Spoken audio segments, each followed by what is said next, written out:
From the bustling streets of London to the quaint countryside, English homes exemplify comfort, refinement, and charm. Today on Homeworthy, we visit 4 homes across England: a 600-year-old farmhouse in East Sussex, a traditional Victorian terrace in Bath, a gut-renovated home overlooking the sea in Kent, and a colourful London townhouse.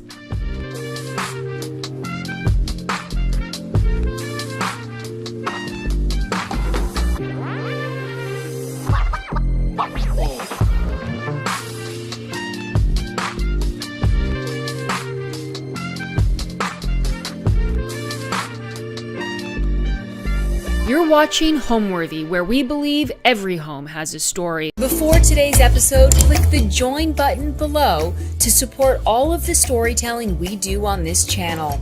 Our growing community of members help to directly fund more videos so we can capture these extraordinary homes from around the world.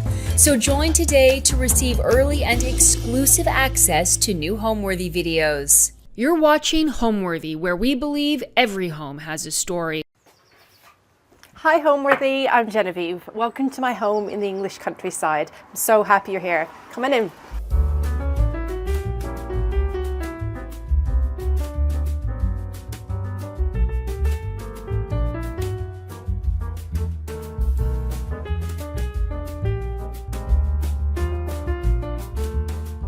You're watching Homeworthy, where we believe every home has a story. Hello, my name is Genevieve Harris. Welcome to my 600-year-old house. You're sitting with me here in the lounge. We're nestled in the English countryside in the Kent East Sussex border.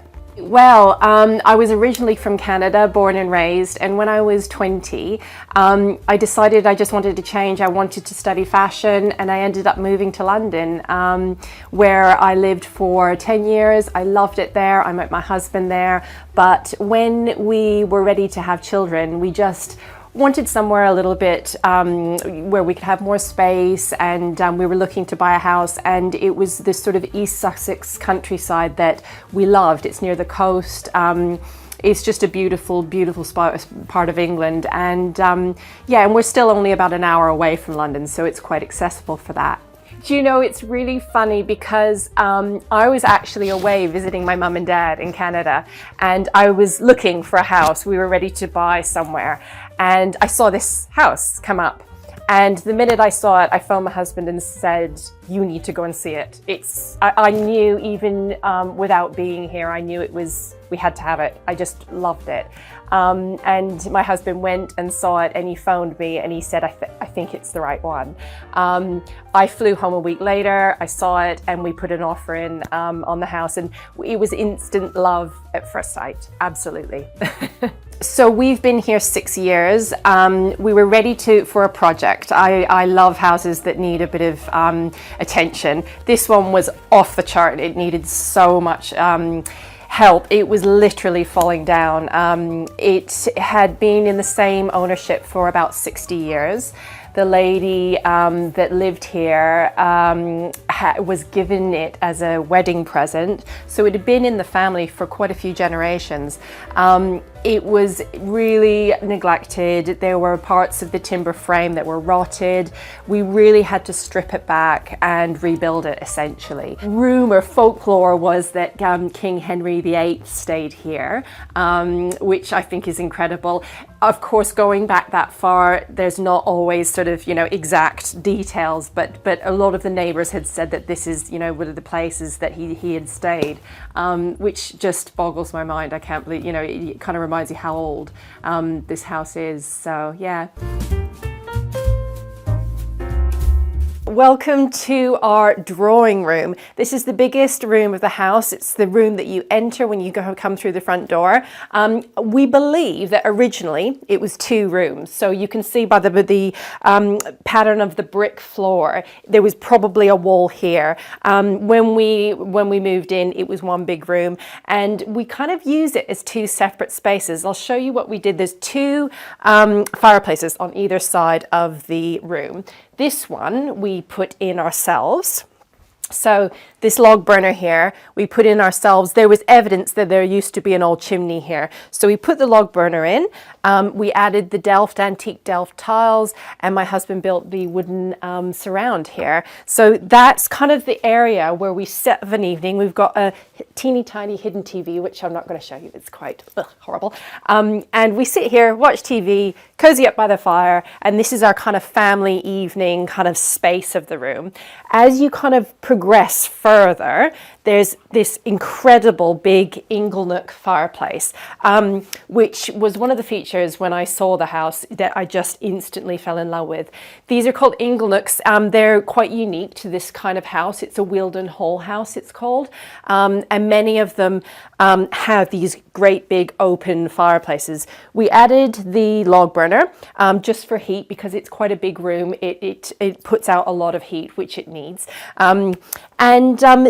This is kind of more of the space here when we've got Christmas and we've got friends round. We tend to kind of gather around here, have all the food out and drinks, and kind of it's the more social kind of when we're entertaining. This is more of the space when we've got the fire going. In terms of decorating the room, there was literally nothing in here, no colors.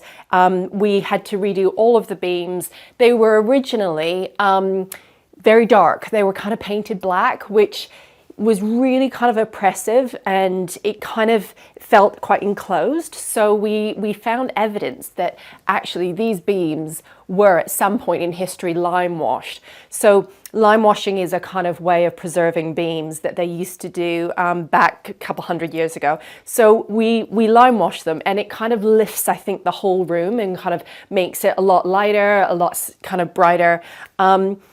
And then what else did we do? We added a bit of color. So I found that in this room, it was kind of, I knew I wanted to add color, but I didn't want to kind of compete with the beautiful beams and the kind of whole aesthetic of the room. So what I did was I decided to add this beautiful green in all of the woodwork. So around the windows, on the doors, and around the fireplace.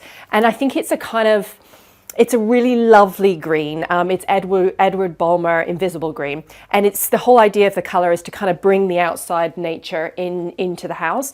And I find it actually really, really easy to incorporate into textiles. So the curtains are Nina Campbell. We found these at an antique shop. A lot of the furniture we've got is antique. As you can tell, I've got a huge kind of passion for antiques and thrifting and that kind of thing. This coffee table is one of my favorite antiques. And it's quite funny actually, because I bought this coffee table before we owned the house. When I first saw the house, before we even exchanged and bought it, I knew that this coffee table belonged in this room because it's such a great long size. It's basically an old refectory table, it's probably 17th century, that had been cut down, and it's got really beautiful oak carvings on it. We found it at an antique shop in Lewis, and it's great because, you know, when we're entertaining, we can put all the food out on it. I've always got books, all sorts on it, and it's a great games table as well when we're doing Monopoly and everything. So it's a real kind of, I think, quite a good focal point of the room. So I love pattern and textiles, and I am an absolute sucker for a chair. I love an armchair. As you can tell, we've got a lot of chairs, too many chairs actually. I have to kind of stop myself when I see one. And I don't mind kind of mismatching patterns. So a chintz kind of floral chair, it's just my favorite thing. We found both of these ones at antique shops. We're really lucky where we live. This part of England, we're absolutely spoiled for antiques. And I just love the pattern with them, and the kind of greens and pinks is a kind of color combination that I just absolutely love. So we've got the chairs. Hops. Now I get asked so much. So many people say, what are those things dried over the inglenook? And they're hops. So they're what, you know, you draw to make beers, to make beer. This area of East Sussex is really unique to growing hops. Back in, 150 years ago, a lot of people would come down from London and pick hops, and that was a kind of a thing to do around here. And the back of our property actually used to be a hop garden, which was, you can still see sometimes they come up and you can see the hop vines. So basically these are the flowers, and we can get it at the local farm shop. You can buy them, they dry them, and they just sit fit up there, and I just think they're really quite special, and they're really unique to kind of the area. So that's my hops. I love knickknacks. I can buy them. I have too many knickknacks. It's an obsession of mine, and I love kind of combining them. I think that's in a home what makes it totally unique to you. So these ones here, I've got a kind of mixture. I've got lots of, I really like the old Staffordshire. Oh, I'll show you the Staffordshire kind of figurines. This one, was this the gym? Oh yeah, this one's quite naughty actually. My husband bought this for me, and it says gin and water, and the man that is having the gin looks a little bit kind of wobbly, and the one that's water looks very healthy and happy. And my husband bought it for me because I like a gin and tonic from time to time. So that one was quite funny. And I've got mockaware, which is beautiful. I love to collect mockaware. This one here I found at a car boot sale, and it's incredible. However, it's in a million pieces and has been glued back together, but it doesn't matter because it looks nice and it's pretty. What else? Yeah, lots of kind of Staffordshire pearlware. It's kind of all in the mix, and then a few kind of modern ones from Pentreath and Hall, Bridie Hall. The crown above the fireplace, I'll attempt to show you. It's quite heavy. There we go. So we got this in London. I loved it. I thought it was so cool. I didn't know where it came from. And I actually asked on my account some people saying sort of, what do you think it is? The consensus is we think that it was probably on top of the pole for the coronation, because this crown is a replica of the one that Queen Elizabeth wore. So I think it was a kind of coronation type celebration thing for in the town. It weighs a ton. I don't know really what the purpose here in the house is other than to just look cool. So we put it above the fireplace. So there are lots of challenges when you're dealing with a 600-year-old building. It has to be, all of the repairs and all of the work done to it have to be done really sensitively, and they have to be done by people that really understand the fabric of a building like this. Before we could start working on it, we had to get a lot of permission and sign-offs from the council because it's Grade 2 listed. It was incredible. I mean, the people that we had, we were very lucky. We had a team of people working on it that had worked on a lot of National Trust houses, and they really knew what needed to be done, how this building was made. And there was a lot of sort of big decisions before we could even start doing it. It took maybe 18 months before we could even start working on it. So there was a lot of consideration and time put in before the work started. I would say the biggest challenge for us was the fabric of the building is all timber framed essentially. So the oldest part of the house, the main bit of the house, is all made from an oak frame with infill of daub, which is sort of mud essentially, 600 years old. All of that had to come off before we could see what had to be done to it. And unfortunately, some of the oak beams, some of the main front oak beams had rotted, so they had to be replaced. They were, the whole front of the house was essentially opened up, so we didn't have any windows. And I remember there was one Christmas where we had literally tarps over the windows, and we had the little Christmas tree still, and we just sort of, I tried to make it as kind of normal as possible for the kids, but it was chilly. It was chilly. We had no windows for a good sort of 6 months in the house. So I'm going to take you over to the other side of the room. We've got this beautiful antique baby grand piano. I knew I wanted an antique piano because I grew up playing the piano. In Canada, I started when I was 4, and I missed having one. When we were speaking to actually one of the ladies that used to look after the lady before us that lived here, and she told us that there was always a grand piano here, a baby grand piano here. So that was it for me. I just thought, yeah, we do need to get one here. So I do play it. It's terribly out of key at the moment because it's in a window, and it does sound a little bit kind of off, but it looks beautiful, and once it's kind of tuned up, it's quite nice to kind of play some Christmas carols and kind of be jolly in here.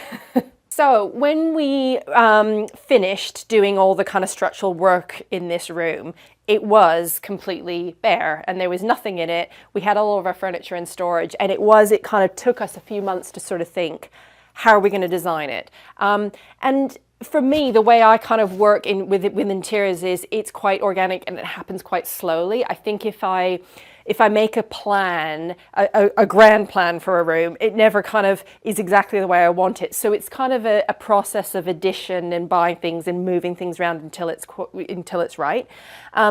Because with this room, it's quite large. With the two fireplaces, we tend to kind of put all of the seats near the fireplace. So we've got, you know, the two little seats here, the quite cozy antique armchair. Sit here, you get the heat of the fireplace. The kids tend to sit here. These are all antique ones. This is actually a new one, George Smith, and this is Oka. Brick floor is one of the features that I just love about this room, because it kind of adds a real sort of warmth to it. But it is quite cold on your feet. So we've done a kind of, you'll see in the rest of the house, there's a real patchwork of antique carpets. I love antique carpets. I don't overthink whether they go or match or any of that, which you might be able to tell. It's a little bit eclectic, the kind of color scheme in the house.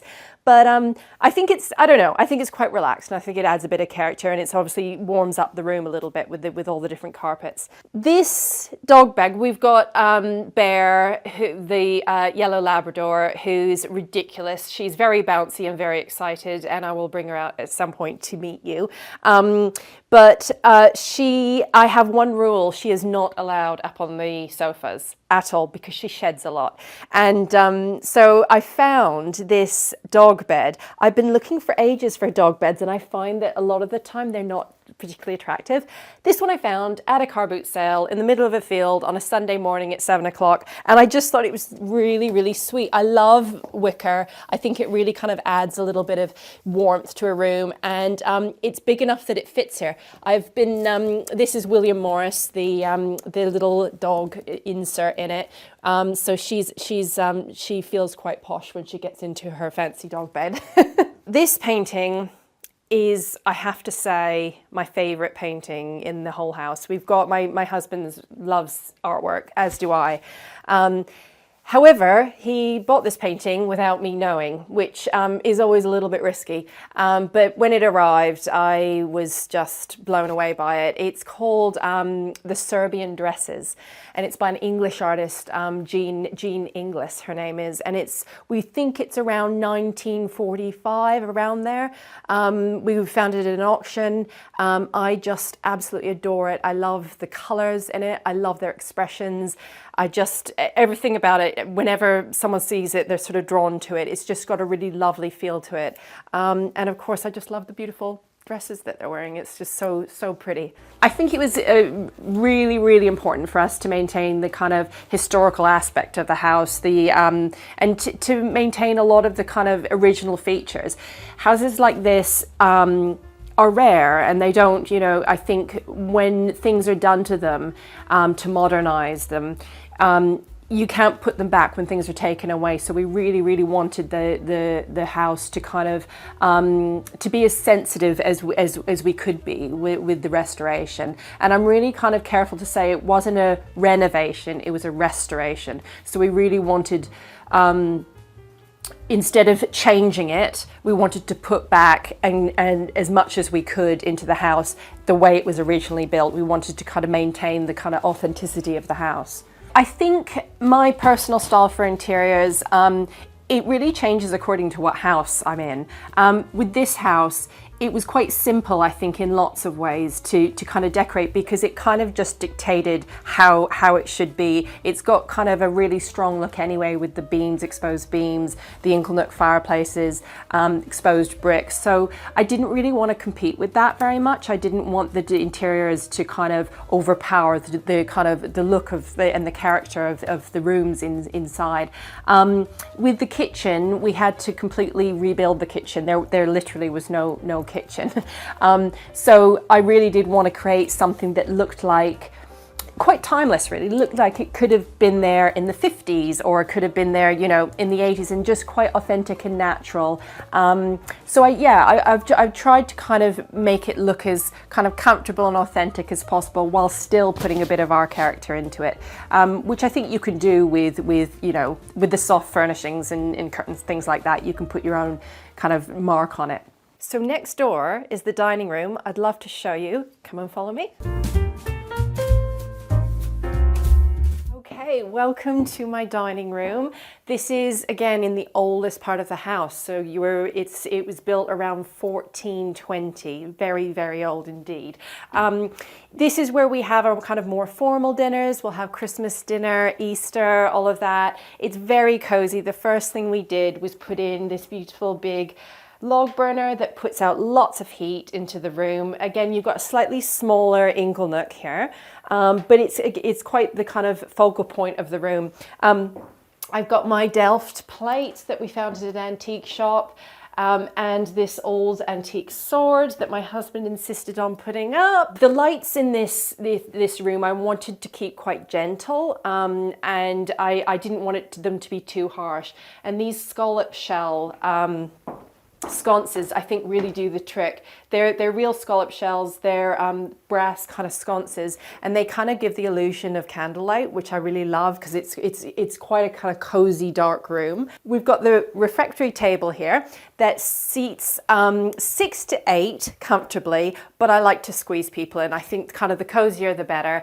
It gets lovely and warm, and it's just a really lovely place to kind of have a big feast. With the artwork in this room, so this is actually a really special painting of ours. It's of Frank Gresley, who is my husband's great-great-grandfather, and it's painted by Harold Gresley, his son. And funnily enough, he found it on eBay by searching them. They were actually painters mostly on pottery, but his son did a lot of portrait paintings, and so we were really, really lucky we had it refurbished and framed. So he sort of takes pride of place here, looks over us when we're having our feasts, and I think he's just got a really lovely, kind face. Again, as you can see, we love our china. This is old Japanese amari. And then we've got the bowls here as well. We tend to kind of collect things when we go to markets, antiques, centres, all of that. It's very hard to say no when you see these beautiful things. We're getting to the point where we might have a little bit too much. The kind of space on all the furniture is starting to get filled up a little bit. But yeah, this is a beautiful kind of 17th century oak side table. It's great for all of the linens, all of the cutlery, that kind of thing. My husband's humidor for his cigars that he brings out at Christmas time. What else have we got? So most of the furniture is oak and antique in this room. I think it just suited it really, really well because of the oak beams. We didn't lime wash these ones.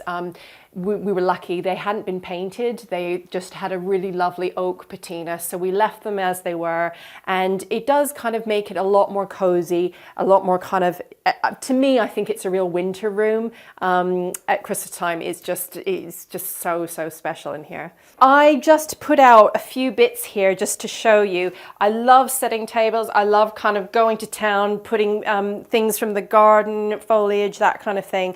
I really love these cabbageware, which is great. They're by Bordallo, and the thing I love about them actually is that they're not particularly precious. You can put them in the dishwasher, they're easy to use, and they're just great kind of everyday dishes. So this is actually, this massive blue and white jug is I found at a car boot sale for £10, just the best find ever. And I think what it was part of a wash basin, so a jug and wash basin. Before they had toilets next to the bedrooms, they would give you a big bowl and a water jug to wash up in. So unfortunately, I don't think the bowl survived with it, but I've got this beautiful willow pattern jug. Well, I would like to think that dinner parties at our house are fun. I hope people are relaxed. I just want them to feel welcome. I love to cook. That being said, I don't tend to do lots of courses and things that are super fancy. I like to just put things out. People can help themselves, lots of sharing platters, things like that. There's usually lots of music on, lots of wine, and I hope that it's all, it's usually a really good night. One of the features I love about this room is the view. So when you stand here, you can look outside. There's a beautiful big pond. We've got ducks, and you can often see them sort of swimming around on the pond. And it's just a lovely, because the windows are quite low, you can just sort of stand here and gaze out. So I think it's the view from this room I really, really love.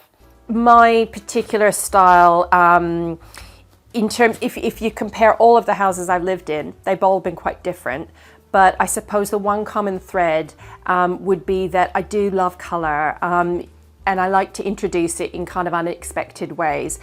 With this house, it was interesting because there was lots of beams on the walls and things like that. I had to, instead of sort of overpowering it, I added colour on the woodwork and on the windows and with textiles and things like that. I think it has to sort of have a bit of a sense of humour as well, a house. I don't like houses that are too stuffy, that are too kind of too serious, taking themselves a bit seriously. I want people to be relaxed, and I like having a bit of humour to the house, yeah.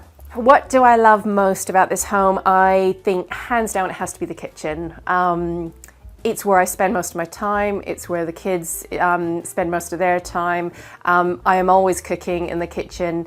It's got a big Aga, and I've never had one before, and it took me a little while to learn how to use it, but it is truly the heart of the home. It's always on, it's warm, the pets gravitate towards it, and it just creates a really cozy, comfortable vibe in the kitchen. So I would have to say that my favorite part of the house has to be the kitchen.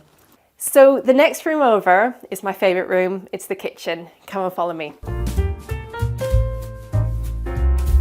So welcome to my kitchen.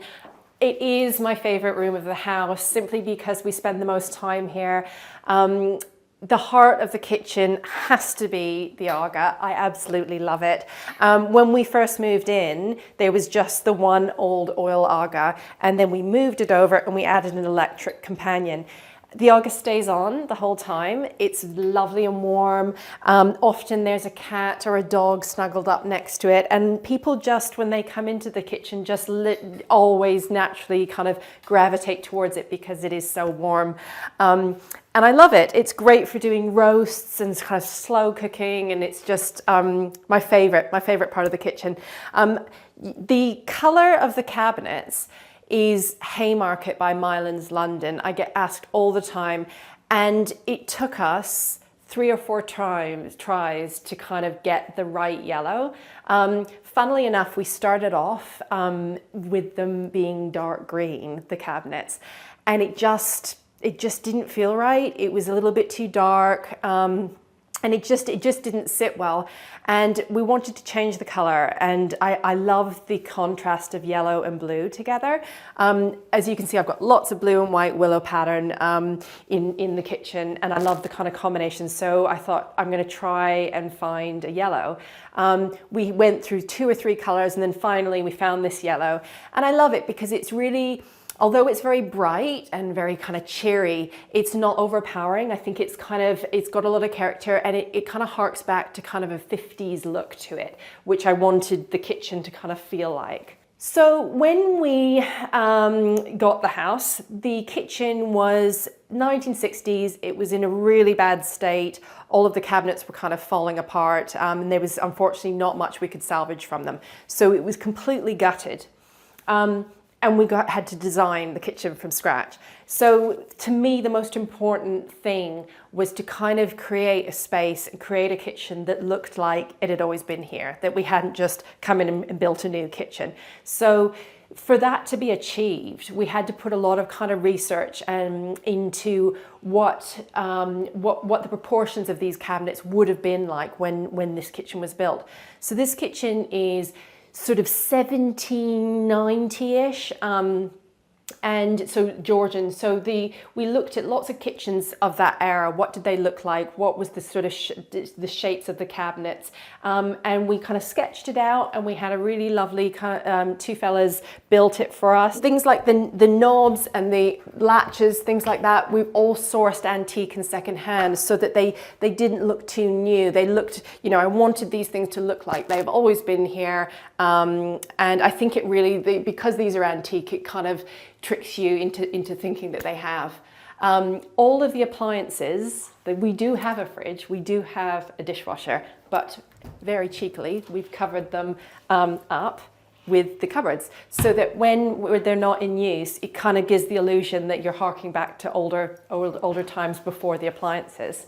So as you can see, in most of my rooms, this is no exception. I have lots of knickknacks up on shelves. The majority of this is mockaware that has been found at antique shops and car boot sales. A lot of it has been sourced locally, so it has come from old pubs that were around in this area. People used to actually drink their beer out of these mugs. And I just think the colors, the blues and the peaches are just really cheery. I have to have my Wally dogs. I think they're very sweet. They've got their kind of startled expression and they always look slightly shocked.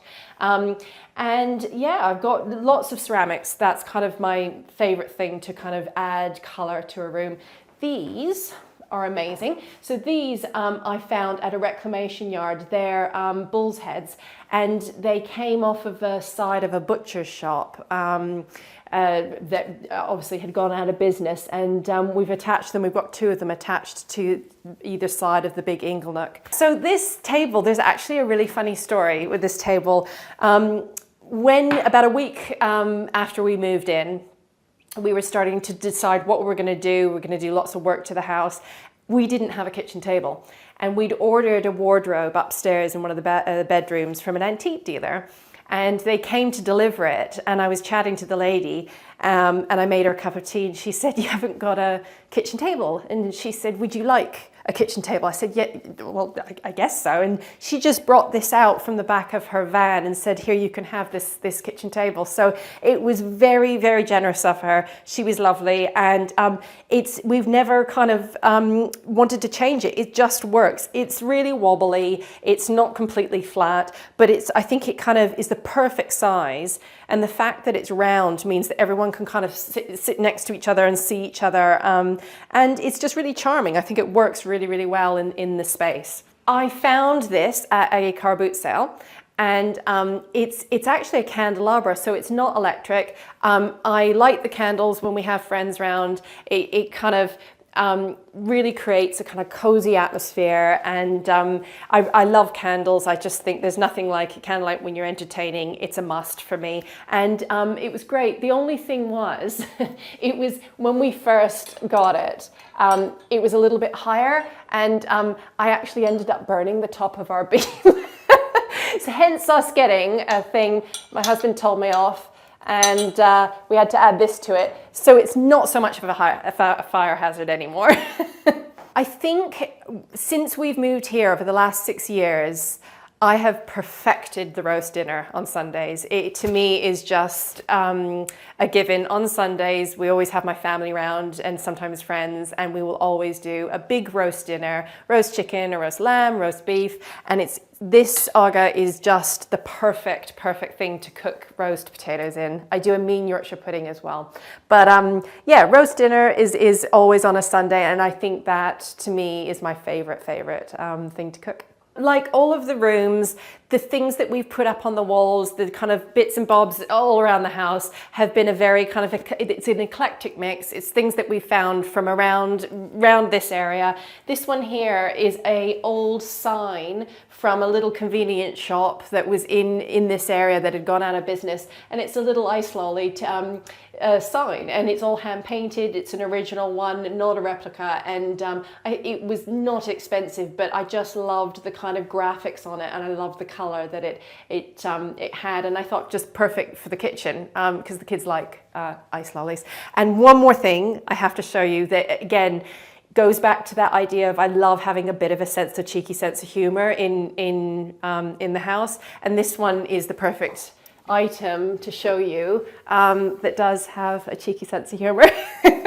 I have no idea what it is. I know it's a spoon, a massive wooden spoon, and I don't know what it was for. If it was indeed for anything, it might just have been for aesthetic, kind of for houses where people thought they had to have a massive spoon. I don't know. So a common theme, as you're probably starting to see, is I do like bits and bobs, knickknacks, all of that. And because we have so many of them, we've had to add shelves to kind of home all of these things. This antique Delft rack my husband got from an antique shop, and it's just the perfect kind of size to display these old Amore plates and blue and white plates. And I love blue and white. I desperately try to keep it monochrome so it is just blue and white. But then my husband will come home and just plop something on it that doesn't match, which drives me mad. But that's the way it is.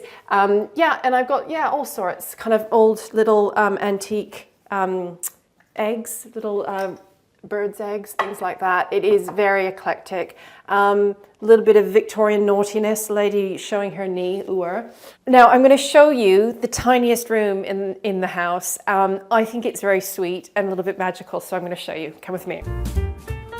So this is our larder. It is a proper old Victorian larder. It's where I keep all of my kind of jars, preserves, all of the jam. I've just made some marmalade, so I keep all of that in here. We've got some duck eggs that the ducks have laid. We keep Aylesbury ducks, and they lay eggs every day, so we get them. And it's got a beautiful tall ceiling here. I've always got herbs drying, things like that. And we didn't do too much to it. We kind of just kept it the way it was. It's a beautiful space to kind of keep all of your preserves and things like that. So yeah, we kind of wanted it to sort of stay how it was originally built. It is all the overspill. We keep our wines. We've got a wine cellar down below, but it's kind of nice for that kind of thing. And because it's so high, it's a tiny space, but because it's so high, we added lots of antique meat hooks to kind of build upwards. I've got an affinity for wicker. I love a wicker basket. And so, as you can see, my collection of wicker has, it's kind of gotten out of hand, but... So the reason there's no heat in here and the ceilings are really high is because they wanted this room to be very, very cold, because obviously it was at a time where they didn't have refrigerators. So there were meat hooks, and there was actually on the window a metal kind of grill to stop any of the flies coming in. So this was, back in the day, there would have been game hanging from the ceiling, and the meat would have been stored in here, because this was essentially the refrigerator.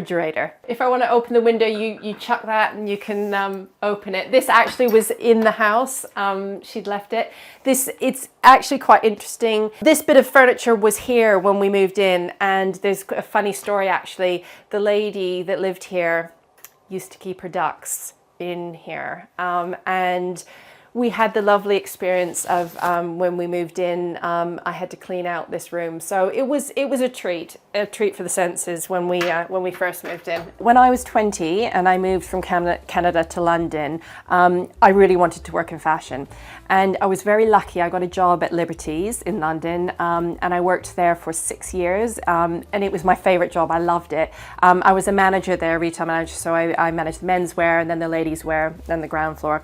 So I really got a sense of what I wanted to do there. And it was interesting because it's such an incredible store in London that they also do interiors as well. And I think working there, although I wanted to be mainly fashion, I did get my first taste of interiors, and they just have such beautiful kind of eclectic things for sale there, and it's set the seed, I suppose, for me, for my love of interiors, working there really. And then as I grew older and we had a house, and then we moved and had another house, my kind of attention did start to shift from fashion into more interiors. And now I with my Instagram account, I kind of talk about and show anything that I'm interested in. So it's not just unique to interiors. I do still do a little bit of fashion, a bit of gardening, a bit of cooking. So I suppose in some way it's a real kind of lifestyle account, my account now. I don't think I would, although I miss Canada, I miss my friends, I miss the scenery there, it's so beautiful. I don't think I would move back now. My mum and dad live here now, most of my family are here, and I think at heart I was a London girl, but now after living in the English countryside, I think we'll probably stay here, yeah. So now we can go upstairs. I can show you the bedrooms and the second floor of the house. Follow me. Okay, so the first bedroom is on the west side of the house. The traditional name for this room is actually called the solar. What's really unique is the windows. The whole front of the house, all of the windows had to come out. They were all rotten. And when we had the historical architect have a look at the house, he found evidence of these really beautiful arrowhead windows. And the council allowed us to put them back in. So at some point they would have been like that. I think they're really, really sweet. They've got just a real kind of charm to them. And I love them. They look out onto the countryside. And the pond, which is always a kind of focal point. The other window that's really interesting in this room was originally just leaded, but again we had to redo it, and they found that they had these mullions in it. So when this house was built, it was before they had glass, so there weren't any actual traditional windows. They would have been more like this with shutters on them, wooden shutters. So you can imagine how cold the house would have been when it was first built. I love this painting. I knew it would really, really go well in this room because the actual the feeling of this room is quite light and quite airy. It's got a high ceiling, and I really wanted a kind of hit of colour. And it's an English artist, again, sort of 40s, we think.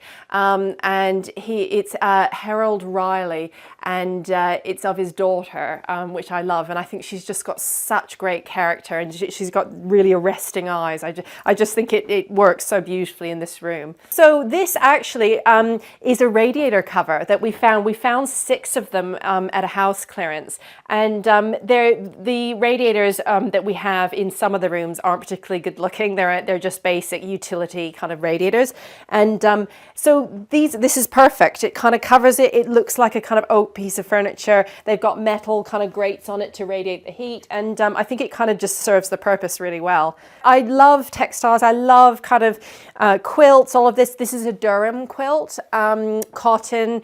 Found it in an antique shop, and I love the kind of punchy color of it. And these cushions I actually had made. I found this fabric at an antique shop, and I absolutely loved it. It's vintage Sanderson, and I wanted big pillows with big ruffly frills on them. So I went to a seamstress locally and just designed them for her to make the ones with the big ruffles. So I love them. I think they're really punchy colors, and they just add a kind of a bit of flounce to the room. This bed frame is actually a modern one.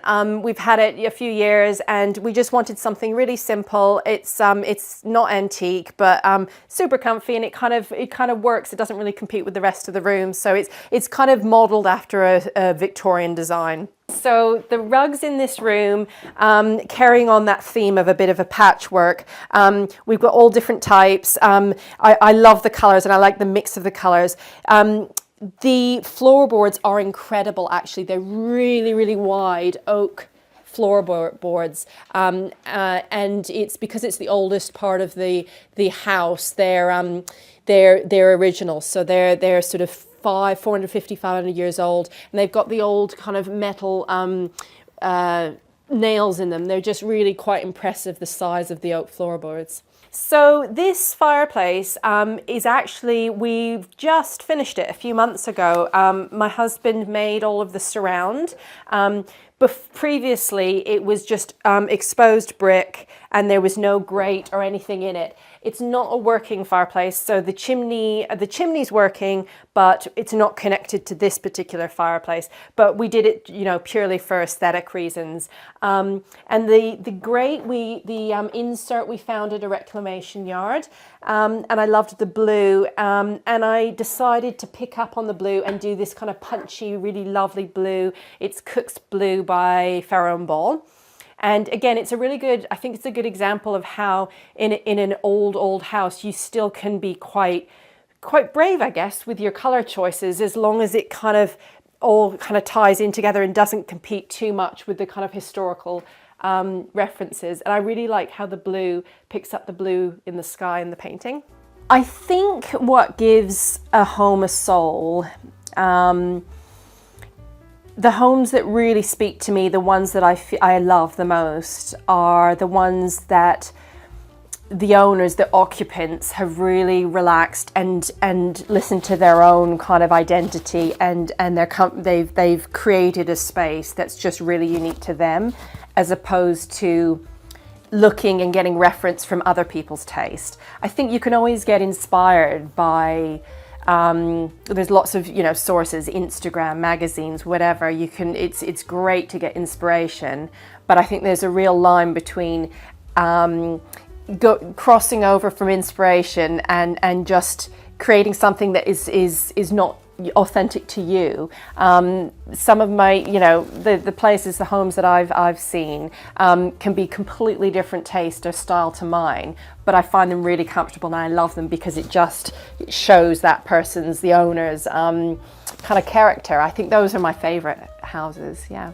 Growing up, my mum and dad are English. They moved to Canada when they were younger, and because they were living in Canada, and I think particularly my mum really missed England, she filled her house with lots of kind of English china and textiles and print that were quite sort of English countryside. And as I was young, I didn't really notice it, but I think you sort of absorb it, and when you get older, you think back to it and you realize why you have a kind of affection to certain things.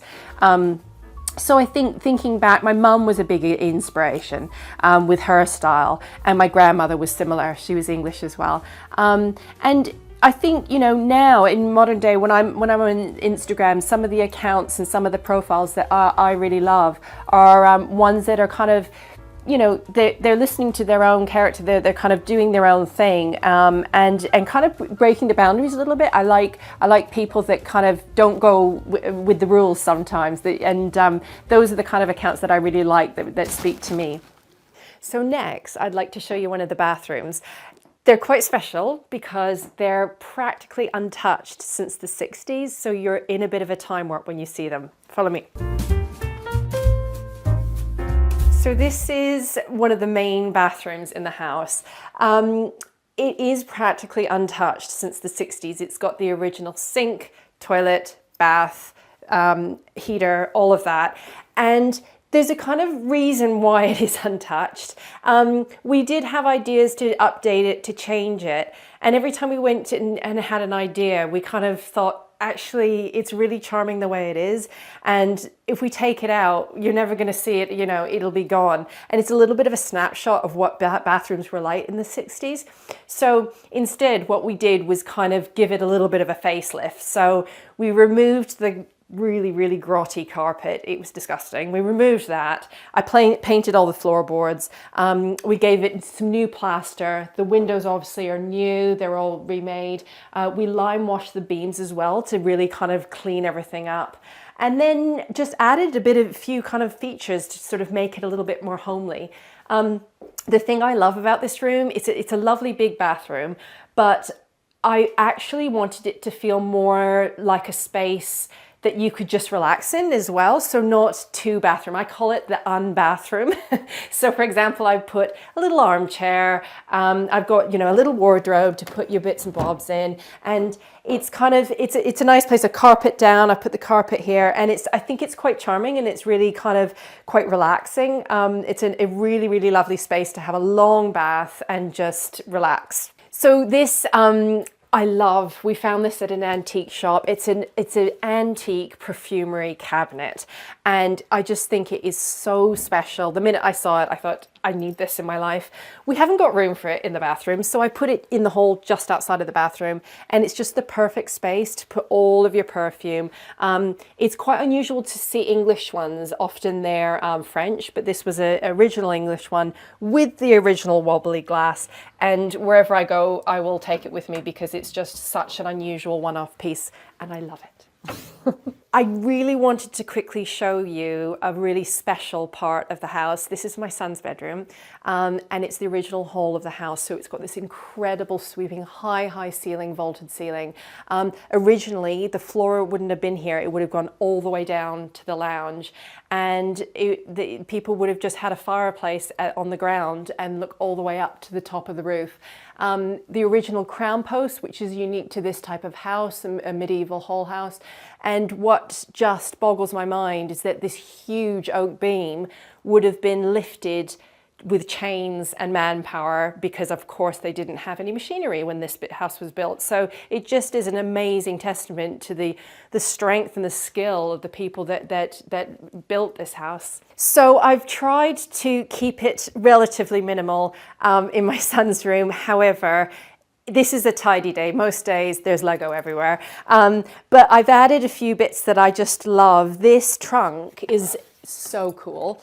Look, it's got all of the rosettes. It's from, it's a show box. So from a county show when they used to show the sheep, a local farm. It has all the dates where they competed, and they would have got these rosettes for showing their prize sheep. And the thing I love is that it came from this area, from the local. So I'd like to keep it in the area. I think it's a little bit of history, you know, to this part of England, which I just think is really, really sweet. Basically, there's a big mezzanine in this room, and the reason it's there is because back before there was heat and people just had a fireplace, with the hot air rising, it was much warmer to sleep higher up in the building. So people would have slept up there, and we did sort of think for a while it would be really cool to build a little balcony and have my son's bed up there. We never really got around to it, but it's just a kind of quirky feature, again, of this very ancient house. Home means to me,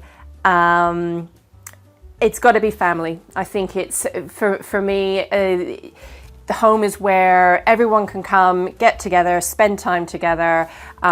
We have the best Christmas here. Everyone comes. There's always stuff cooking in the oven. Everyone's got their glasses full, and it's fun, and there's music playing. And I think a home is nothing without having your family around you.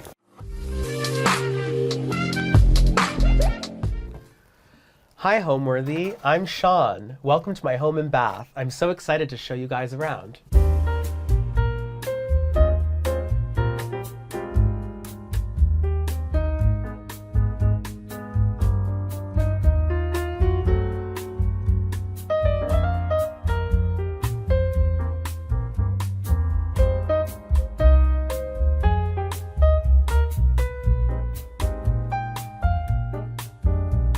You're watching Homeworthy, where we believe every home has a story. Before today's episode, click the join button below to support all of the storytelling we do on this channel.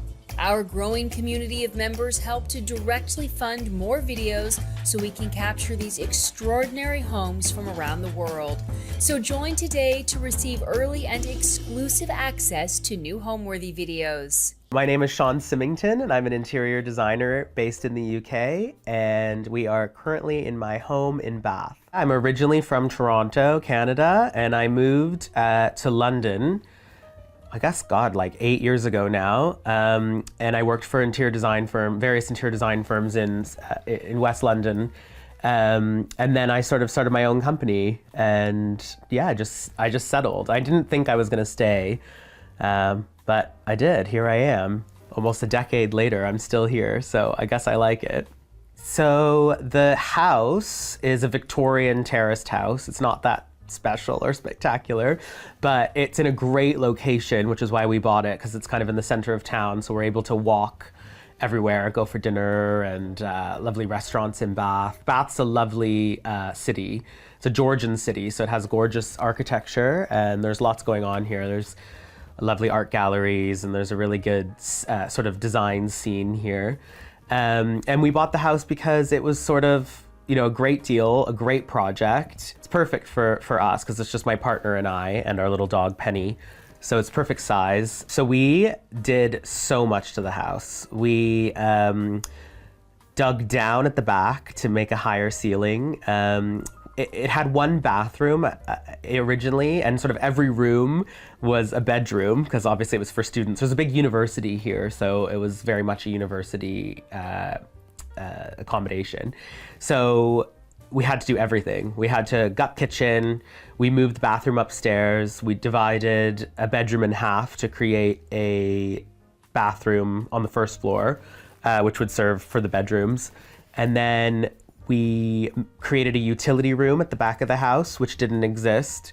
So a lot of steel beams and all that jazz, which was probably the most in-depth and the most laborious kind of the interior architecture element of it. So, I mean, it was, in general, a lot of work overall. It was sort of the whole house. It ran over budget, over time, you know, always the same situation.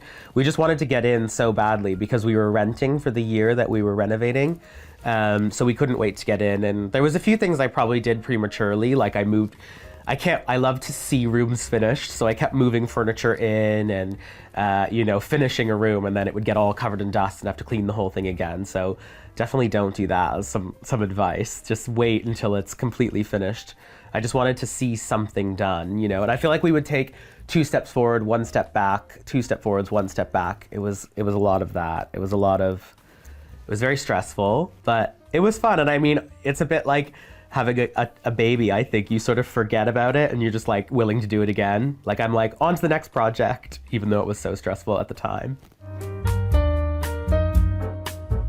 Welcome to the front entry hall of my house in Bath.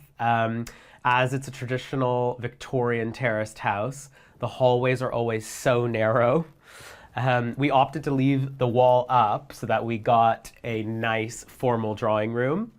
I wanted to somehow still furnish this space so that it didn't just feel like this long, skinny hallway. So I found this company called Scumble Goosey, which does these console tables, and I had it painted in preference red by Farrow & Ball, and I really love the pop of color that it creates and gives to the space. And then these cordless lamps, which are great. They give off the nicest light in the evening. I put these on the console table and a little stool below, somewhere you can put your shoes on. And then botanicals on either side of the mirror. I wanted the space to feel warm and inviting and kind of set the tone for the property. And it's a very tricky space because, as you can see, it's literally this wide. So it's kind of proof that you can furnish even the narrowest of hallways. Another trick that we did was the curtain by the door. So I wanted to create a sort of vestibule by the front door, which would hide, you know, sort of if we do have shoes and coats closer to the door. As you come down the stairs, it creates a really nice vignette and warmth to the room. I also feel like by dividing the hallway with the curtain, it makes it feel less long and narrow. And I went for a vertical ticking stripe, which kind of elongates and plays up the kind of narrowness of the hallway. I thought that was kind of fun, and I added a really fun fringe to it. In the evenings, in the winter, it's really good too, as we close it, and it kind of acts as a really good draft exclusion and privacy as the door is glazed. So yeah, that's sort of our hallway, and then we have a narrow staircase here, which goes up to the first floor. I did a sisal stair runner with a border, a charcoal gray border, and then antique brass stair rods. And I just wanted to add a little bit of glamour to the space, and I really like how the charcoal picks up the checkerboard marble floor. So I played up that black with that. And then we painted the entire ground floor effectively, apart from the front room, Pointing by Farrow & Ball, which is a kind of nice creamy white, which I do think helps make it feel a little bit more open and a little bit larger. The drawing room, as I call it, which sounds a bit grand for a room this size, is a typical Victorian sitting room in that it has the bay window to the front of the house and a fireplace with a chimney breast. So it's the typical kind of sitting room that you'd find in these Victorian houses. And I really wanted to play up the coziness of this space by grass clothing the walls. So I did a really nice textured grass cloth from Philip Jeffries on the walls, and it's called Tantalizing Teal, which I like the name of. It's kind of a nice jewel tone teal. And then I opted to paint the woodwork, like the cornice and the the coving and the and around the windows, an archive Farrow and Ball color, and I really like how the teal ties in the walls, so it just feels like this kind of cozy space. And then I did curtains in an Ian Sanderson fabric with a Samuel & Sons silk brush fringe down the sides. And then I lined it in the inverse of the color. So the lining of the curtain is like a gold and the outside is like a teal. So I like those details. I always like lining curtains with a contrast fabric. The chair is like a vintage George Smith chair that I found online, and I had it reupholstered in a really great Vert Granet fabric, which I love. Skirted table, which I love to do. It always adds warmth to a space and fills a cozy corner. And then I did my springtime mantelpiece for Homeworthy.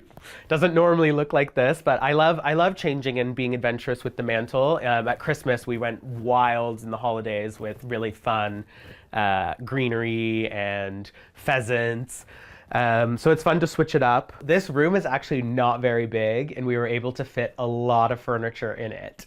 And I think sometimes putting more furniture in smaller rooms is a good idea. It makes it feel bigger in a weird way. It's so odd, but it does. I think going dark on the walls and matching the woodwork to the wall helps it to feel cohesive and cozy and not break the wall up too much. So that helps. Also, by doing the curtains the same color as the wallpaper, I think that helps make it feel larger as well. And then we went bigger on the furniture. So the armchair is quite substantial. It's like a real classic roll arm, overstuffed armchair, and the sofa's a decent size. So I think going larger on the key pieces and then dotting around lots of little side tables, ceramic stools, I think you can get away with a lot of furniture in a small space. What I did do was on the wall opposite the window, we designed and had made a giant bobbin mirror in a really great sort of raspberry color. And I think that helps make the room feel larger as well, because it sort of reflects back the entire room again. So I think there's various ways of making a space feel bigger, but you don't necessarily need to go bright and light for a space to feel large. And then I have a leopard. I bought this French chair at a market, and I reupholstered it in a lovely velvet leopard by Osborne and Little, which I really like. A bobbin fender is always a good idea, I think. And funnily enough, when we bought the property, we didn't even know there was a fireplace here because there was furniture in the way. And so when we discovered this fireplace, we fell in love with it because of its original details. And then a collection of oils, which I've bought over the years, sits over the fireplace. I really love French oils and Swedish oils. And I like a collection of art. I think it's always cozy and nice. And there's Penny on the sofa. We did a pink sofa, which I know is quite daring, but I love the contrast of the pink with the teal grass cloth. And then it was all kind of centered around this Lee Joffa fabric that I used as cushions and as the skirt of the table, because it has all the colors in it. It pulls the pinks and the teals. And again, another Samuel & Sons fringe. I love fringes. I love fringing around curtains and cushions and upholstery. I think it's always a good idea. And then this cushion I did a little scalloped edge to, which I think is fun. A little frill is another way of doing it. You can do a frill, you could do a fringe, a contrast pipe, but either way, I think it's fun to edge your cushions and not just do them self-piped. The fireplace, which I have dressed for spring in the cherry blossoms. I opted to put wall lights above the fireplace, which I really like the low level lighting that it provides with Penny Morrison shades. It adds so much warmth and coziness. We very rarely turn on the overhead light. We always have the lamps on. I think lamp light is always so much nicer. So this cushion is a bit of something silly, but it's from Furbish Studios, and it just says, "Not my circus, not my monkeys." And I just think it's silly and cute and fun, and I mean, maybe it's a bit kitsch, but I think it's kind of just adds something whimsical. I also collect Wedgwood So in the bureau, I have a lot of Wedgwood collected. I have like the white urns that I've collected over time, and I like how clean it feels with just like all the white Wedgwood. And we do pull it often. Like I use it a lot for fresh flowers and things. So my home is very much a reflection of my taste, which is layered and colorful. And I always say it's like traditional, but with a fresh whimsy. I'm so sick of saying that. People always ask, what's your aesthetic? I'd say traditional. It has a traditional undertone, but it's a bit more youthful, a bit more playful.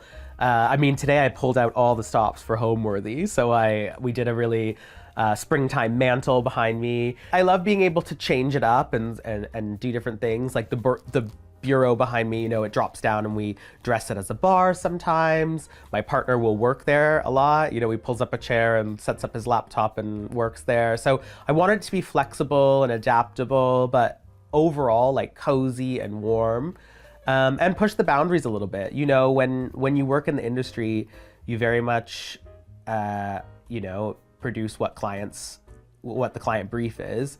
And when it's your own house, you can be a little bit bolder and take a few more risks, So I had a lot of fun with color and texture, and yeah. And like I said before, being able to swap things around I think was really important. So, we might paint the bob and mirror blue tomorrow or green or, so I think it's always evolving and it's always changing. But yeah, I would say overall it's eclectic, whimsical, and layered. The English look is such an interesting thing because often it's inherited. So we go into with my job, I go into so many houses that are, passed down from generation to generation. And I think, but it's a very hard thing to do unless you've sort of collected over time. So to create that look all in one go can be difficult sometimes because it's like those rooms weren't decorated, in an hour. They took time. They took,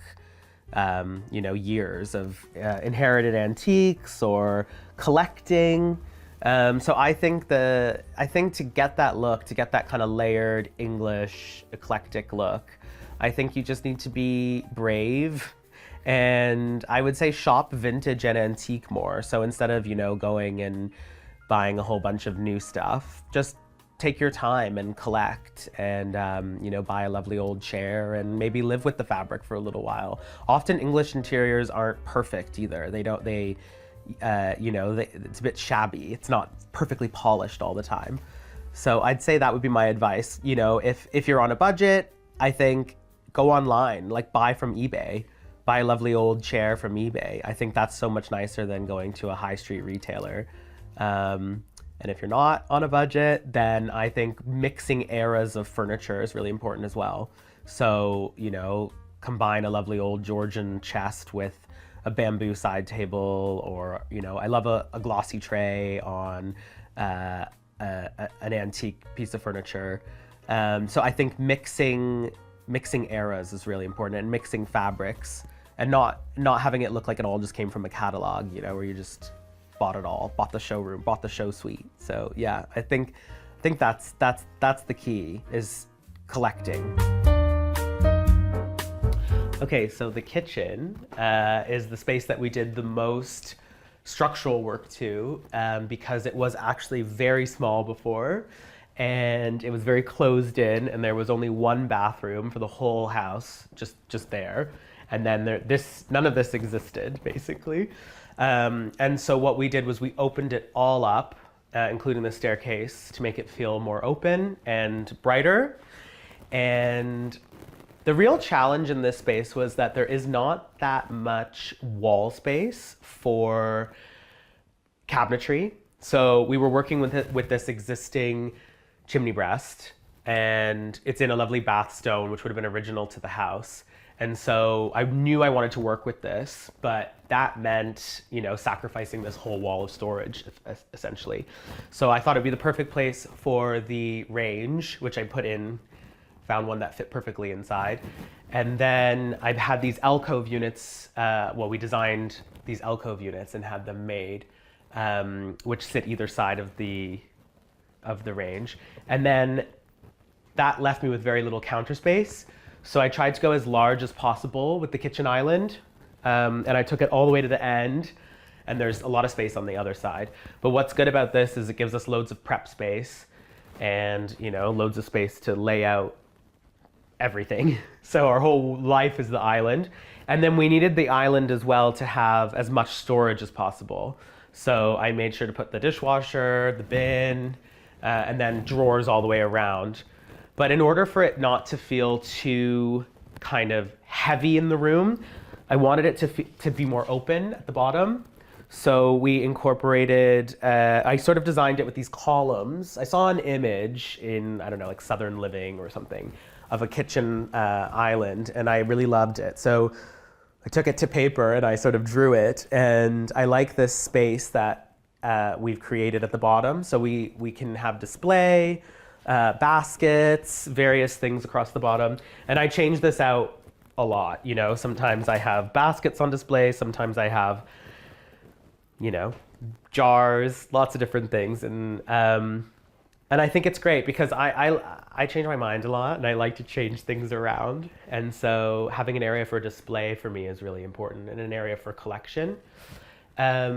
Annoyingly, again, with the wall space, there wasn't that much space here to have full-blown, full-depth counter or full-depth cupboard space.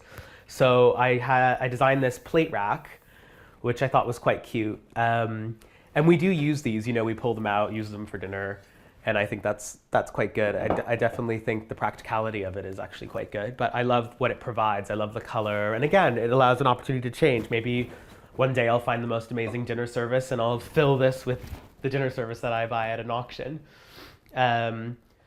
You know, a giant bowl, for example. I just bought this the other day from a market, and it came from France, and it's huge. So it would have been a very, very big old dough bowl, which I think is great.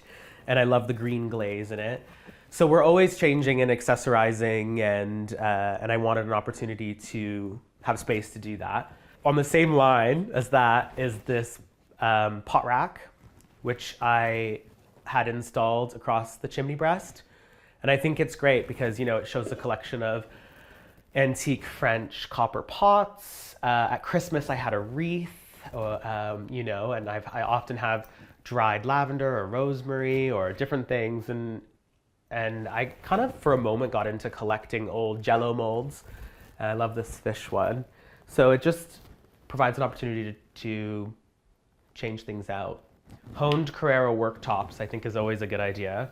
And I like that they age. People always say, like, don't do Carrara, don't do marble, because, of course, it shows every mark. But I actually like that about it. I like that it gets a bit muddled and a bit messed up because, you know, it's supposed to show its wear and tear and age. And then in here, in the kitchen alcoves, these bifold doors are quite good because they conceal and hide a lot, and they look equally as nice open. So we opted to do preference red on the inside, which is this sort of purpley red, which I really like. I love the pop of color. I was really, you know, interested in customizing this kitchen to be exactly what we wanted it to be. So I did a knife rack, or knife slots. The second drawer we did a really great spice rack. I mean, you can see I'm not very messy. This is real life, which is good. I'm not really, this is my real life.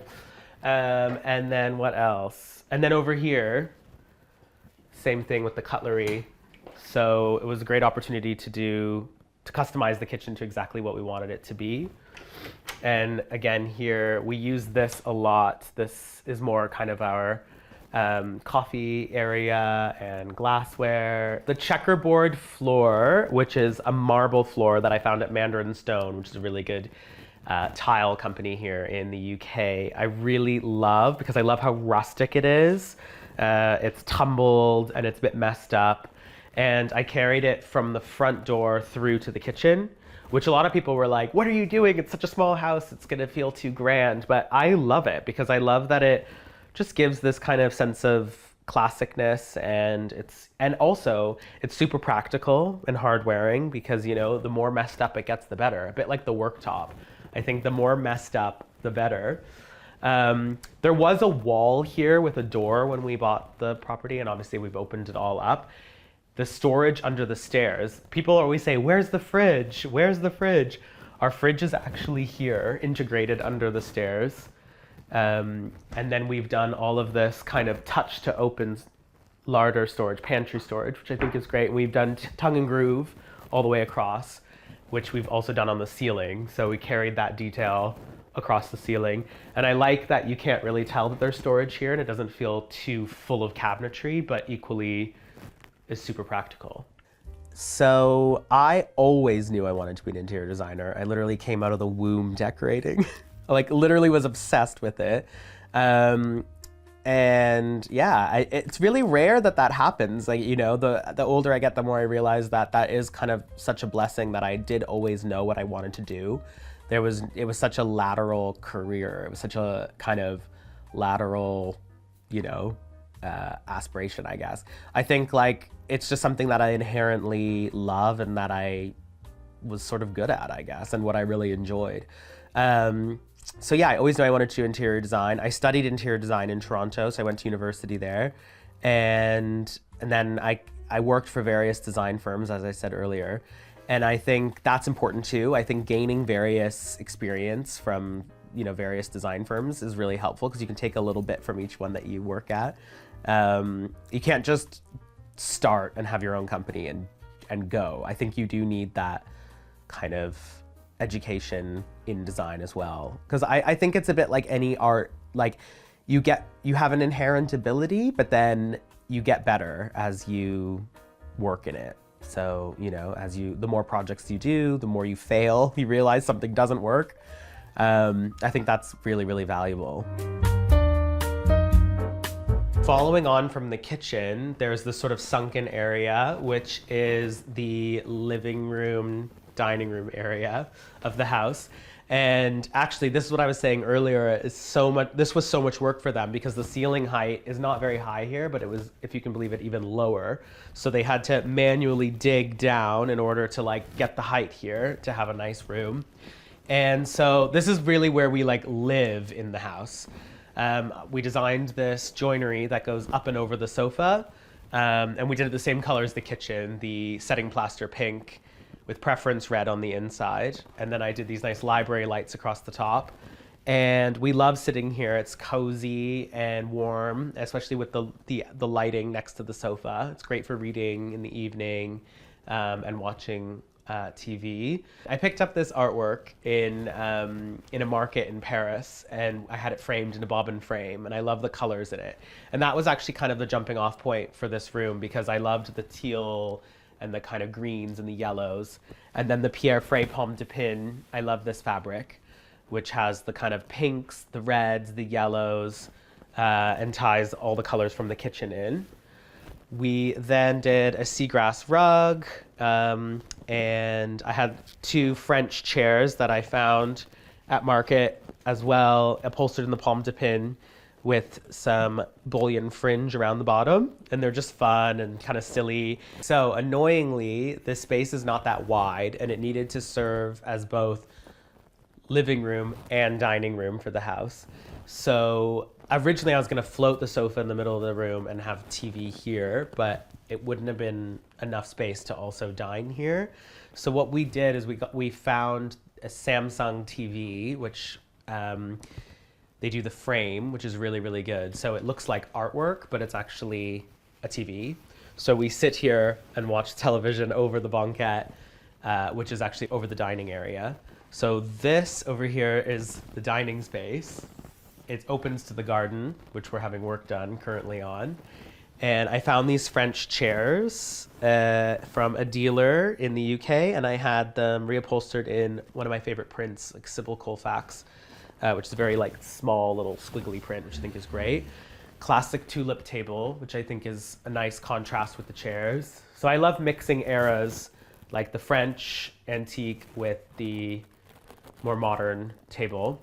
Giant clamshells become a bit of my signature. I think they're so useful, filled with lemons. And then I designed this scallop banquette, which is great. Originally I was gonna put something fixed here, but I like that it's a piece of furniture that I can take with me. And then the TV, which looks like art, hopefully. Pretty buyable. People are always surprised. They're always like, is that a TV? Where's the TV? And I'm like, there, behind the art. Through this space, this is all new. So this part's an extension on the house that we basically built. And then we also were able to incorporate a utility room back here, which is very small. But I got another loo. So it's a WC 2-piece powder room. So we have the toilet, basin, and then I did the same palm to pin wallpaper above tongue and groove. It's so small in here, but we also have the washer and dryer behind a skirt in there as well. What room is the most me? I think it's a tricky one because it's like most me at what time of day and what day that I designed it. You know what I mean? Like I love the room I'm sitting in right now because it's very cozy and very warm, but then I love it during certain times. Like it's very much an evening room to me. Like we use it a lot in the winter. We'll sit in here with like a glass of wine, the fire. But then day to day, we like live in the family room, the room off the kitchen, which is, you know, where the TV is, and my partner will be cooking, or I'll be cooking, and we'll be, you know, watching TV. So I think it depends. Like, it depends. I think I design often as well in how I'm feeling at that time. So for some reason, I saw this room dark, and I saw this room, you know, moody and cozy. I mean, it's really bright right now because the sun is shining. But so this is very me, but then, you know, my bedroom is very me as well. So I think it just depends, and me changes. Like I think in, you know, I'm constantly evolving. Like I said, I think in a few, you know, in a year or two, I'm sure I'll paint the bedroom a different color. So I think, you know, it's always changing. My favorite thing about my home is that it's cozy and safe and warm. I think that's the most important thing when designing houses is you can make any space beautiful. It doesn't need to be, you know, a massive Georgian manor house. I think for me, you know, it's a very average Victorian terraced house, but it's perfect for us. It's our little jewel box, I guess, in the city. And we love this city. I absolutely love living in Bath. I love how convenient it is, and I love how beautiful it is. We're constantly filled with inspiration just by living here because the architecture is so gorgeous and the surroundings are so nice. So, you know, and with my job, I'm so busy. I'm in and out of London all the time. I'm always, you know, all around the UK and France and various places. So it's such a nice home to come home to. It's like manageable, it's perfect, it's, you know, it's cute. That's I guess my answer. It's a difficult one. I think you can make any place feel like home. Follow me upstairs to see the bedrooms and the rest of the house. So we actually created this room. It used to be a larger bedroom, and we put this wall up to incorporate a bathroom up here. And again, similar to the drawing room, we went dark in the color. So this is Farrow and Ball Stone Blue, which is a great strong blue, which I love. Then we did sewn scrolling fern on the bed, cute little matching bedside light and table lamp. And yeah, it's a cute little guest bedroom. It's perfect for my little nephews when they come and visit. And everybody loves this little room. It's quite cute. Let me show you my bedroom next. Welcome to my bedroom. We designed these wardrobes with fabric inside to add warmth, and you know, we needed the storage, so I filled the whole wall with wardrobes, but I didn't want it to feel like you were sleeping in a dressing room. So I felt like by adding these fabric panels, it sort of, again, gave it more visual interest and made it more bedroomy and soft. And then I opted to paint the entire room Farrow and Ball red earth, which is such a great sort of terracotta color, which is not a kind of typical choice for a bedroom, I think, but I liked it because basically the kind of fabric that I was inspired by was the Schumacher tiger palm fabric, which I love and I still love to this day. We use it in so many projects, and I think it's so fun because it's like folky, but it's, you know, block printy and it has a coolness to it. So basically it had these kind of colors in it. So I pulled the terracotta out of that, and then I did a similar tone on this fabric, which is by GP&J Baker. And I love it as the lining of the half tester and on the inside of the wardrobes. We created this sort of half tester, I guess, or bed canopy over the bed to add softness and to give it more visual interest. Originally, when we bought the house, there was wardrobes on that wall there, and we tore them out and we basically widened the chimney breast in order to accommodate the king size bed. So we had the builder build this out so that I could fit the bed here. And then I made sure I could fit these nice Gustavian chests of drawers either side in the kind of alcoves. Wavy mirrors, which they've annoyingly discontinued because they're such good mirrors. Thank God I have a pair of them. I think a pair of mirrors either side of a bed is always a good idea. And then these like large rattan lamps. I think a big lamp is always good next to a bed. I wish I had done wall lights. I think reading lights is always nice next to a bed, but it was very challenging because the bed is the width of the chimney breast. So it was tricky, and I wanted to be able to fit these chests. And then I just did one long cushion on the bed with a really cute little frill, which I thought was really fun, rather than multiple cushions. It's just a bit easier to deal with, and I like the cleanness of it. And then the bed end chest, which is rattan. It's called the Calabash chest from Oka, which is a really good company here. We fit our life in here. We have all the linens, the towels, everything in this chest. So thank God for the chest.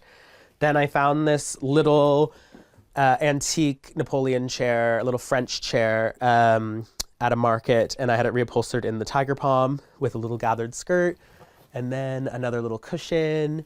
Again, collection of oils that I've collected over time. So one's mid-century, and one is a little bit older than that. And I like them together. I like putting art that you wouldn't think of together. It's more collected and layered. The curtains are in a really lovely fabric by Jane Churchill, and it's this kind of, I don't know, it's kind of African, I guess. I really like the ethnicness of it and the vibe. And then I fringed down the leading edge. I think fringing curtains is always a really good idea. I like having some sort of edge detail to it. It just elevates it. And then another seagrass rug, which I think is always nice texture to a room. So it's this kind of seagrass matting, which, you know, what's good about it is it's not very precious. It's very robust, so you can just sort of do whatever to it. With a dog and a busy life, it's just nice to have the kind of durable seagrass underfoot. So let me show you the loft next. I think you're gonna really love it.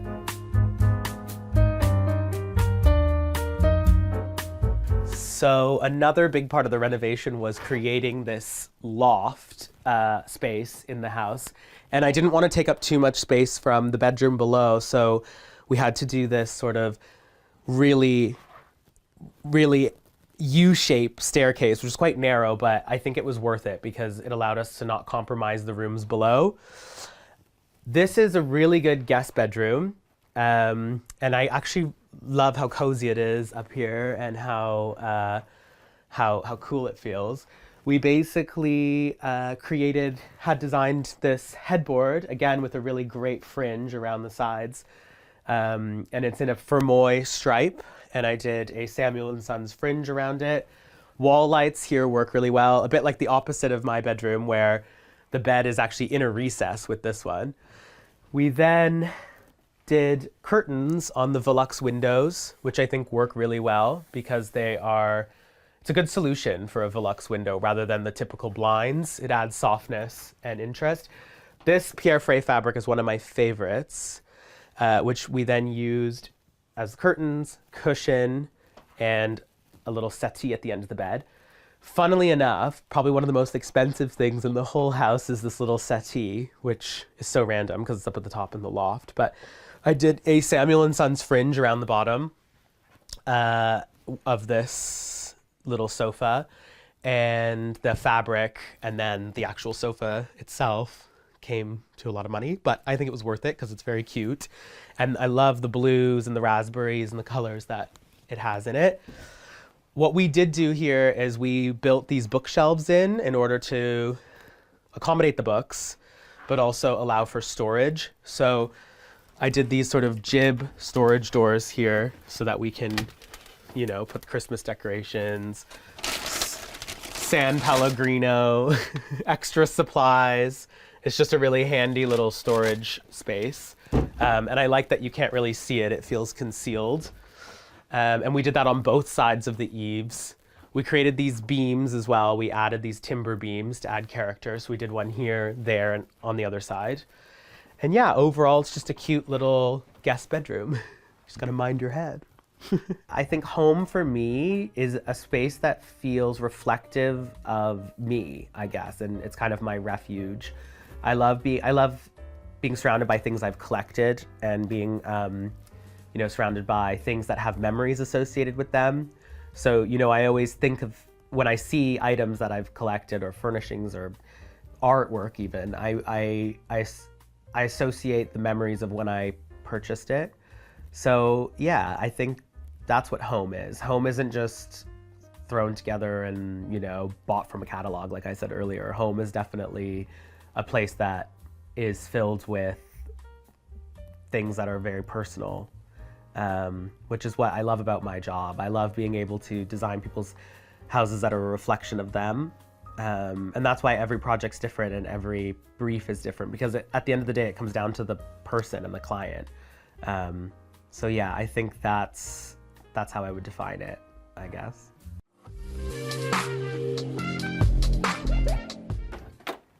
Hi Homeworthy, I'm Sophie. This is my home in Kent. I can't wait to show you around. Come in.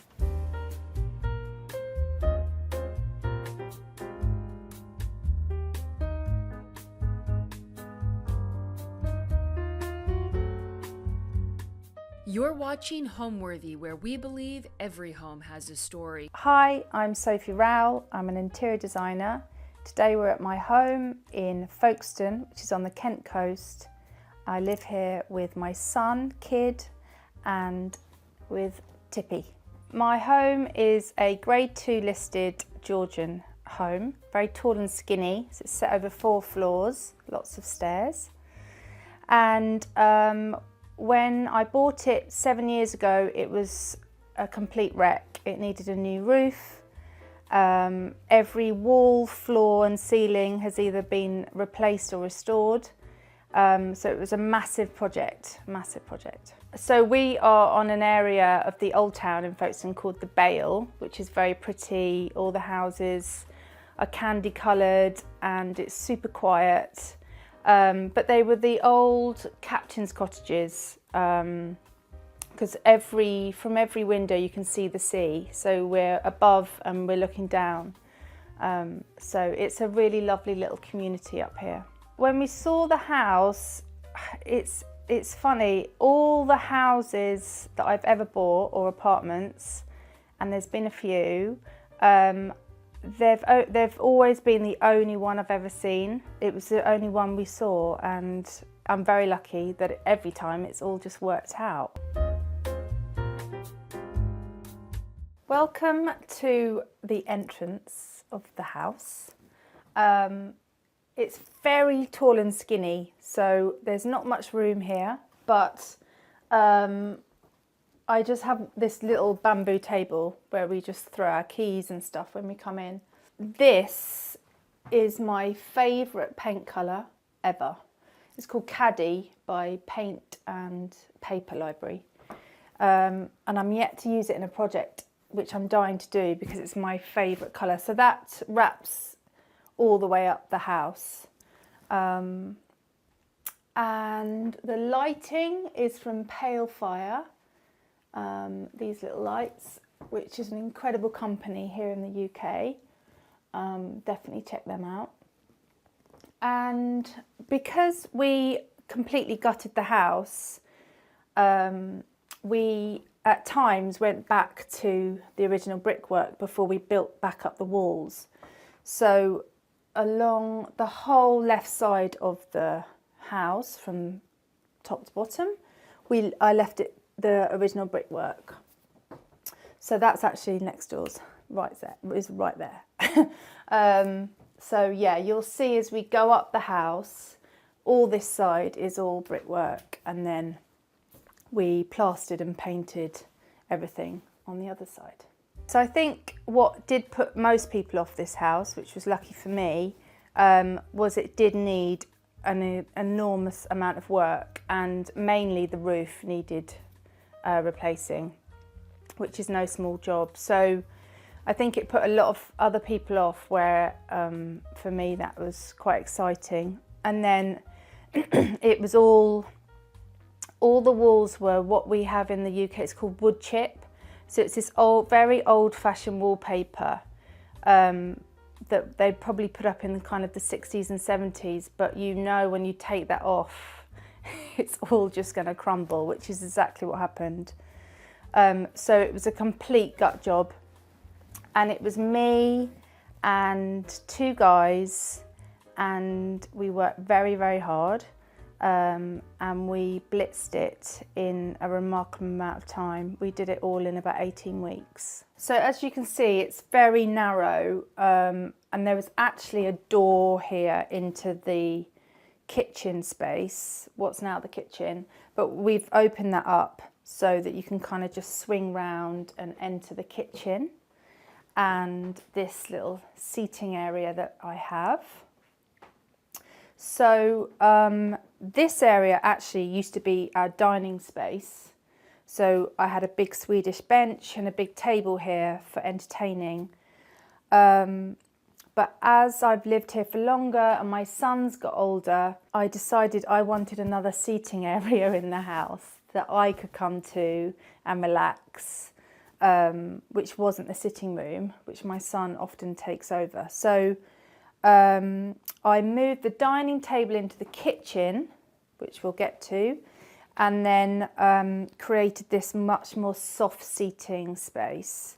I think as well, when people come round, everyone always gravitates to the kitchen, and it's not necessarily the most comfortable space. So this kind of bridges that gap between hanging out while someone's cooking, but also being comfortable and still very social. We laid this parquet flooring, which actually came from an old post office, also in Kent. So that's nice. It stayed in its, hasn't gone far. I don't know if you can see around here, I have so many samples in the studio, and a lot of them are tile samples.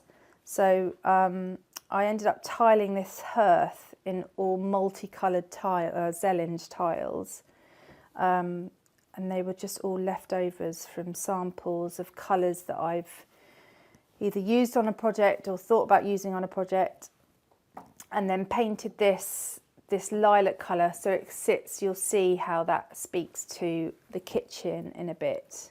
This houses, I mean, I've had this cabinet forever, this French corner cabinet, and it houses all my glassware. I'm a bit obsessed with glasses, drinking glasses, so that I'm not even going to open it because it's absolutely full of glasses. I mean, I couldn't even use them all if I tried. This little bespoke sofa was made by my guy, especially for this space, in this amazing chocolate linen from Rose Uniac.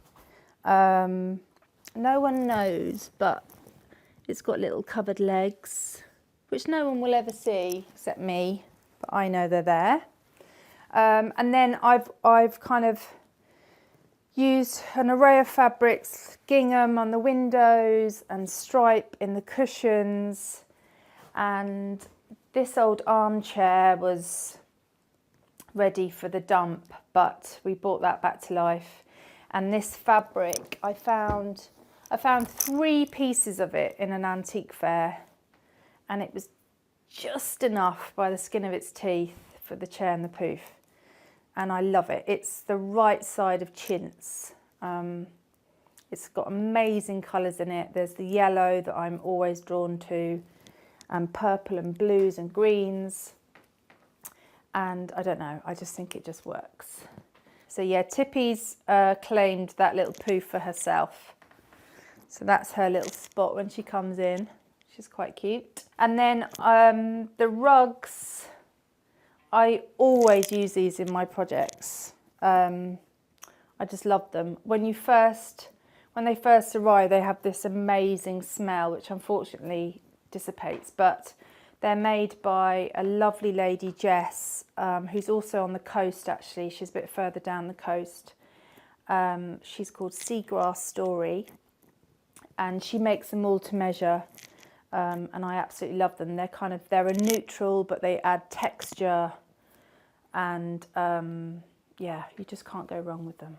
The nook came about because I took this much away on this side, so that as soon as you enter the house, you can throw your coat behind a curtain. So that behind there is all coats accessed by the door, which left space for us to have these this little nook of shelves, which is not very well organised, if I'm honest. It's just got cookbooks and magazines on. I could curate it much nicer, I'm sure, but yeah, it's amazing how much space they take up. Month after month, they just accumulate, and I never want to get rid of them for some reason. So yeah, that stack is growing. I didn't actually want to move out of London. We were always in Hackney, which I loved. And I actually came here kicking and screaming. I didn't want to come. And I actually hated it at first. It took a long while to adapt, but it's been quite a while now. But I wouldn't change it for the world. I love it here. I love living by the sea. There's something really special about being by the ocean. And I think it's really positive for my son to be here. So I wouldn't change it for the world, but it wasn't a, oh yeah, let's do this decision. It just almost just happened. And then I was like, oh my God, what have I done? But now I love it. There's a lot of fabrics throughout the house, some vintage, some new, that the house wouldn't be what it is without those fabrics. And I think fabric, you see that in my work as well, fabric plays a huge role in the rooms that we design. So I think you'll see as this goes on, like pockets of fabrics and textures that they bring and pattern that really make the room. From here we just swing, pivot round, and we're in the kitchen. It's all the same on the ground floor. And traditionally in these houses, the kitchen would have been in the basement. But as I said, the kitchens feel like the real hub of the home. So it made sense to me that you walk in and you're in that space. And when that seating area was the dining room, I actually had an island here originally when we did the kitchen first time round, which in hindsight was a mistake. I'm anti-island. I'm an anti-island person. So we got rid of the island, which gave us so much more space. So now the table's in the kitchen and I've got this whole seating area, and for just to miss one quite small island. So it was definitely the right decision. And then we kept all the IKEA carcasses, and I had my carpenter make me new doors. So it's it's called London Brown by a UK paint company, Mylands London. But when the light hits it, it's kind of aubergine. It's an incredible colour. It lightens, when the sun hits it, it lightens up quite dramatically. And then I paired it with this lilac, which I adore, which is this so everything that was in the island now just sits in here. And these doors kind of just push in. And so it just hides the soda stream and the milk frother and the toaster and all the things you don't want to see. So this is also Mylands. This is early lavender, I think it's called.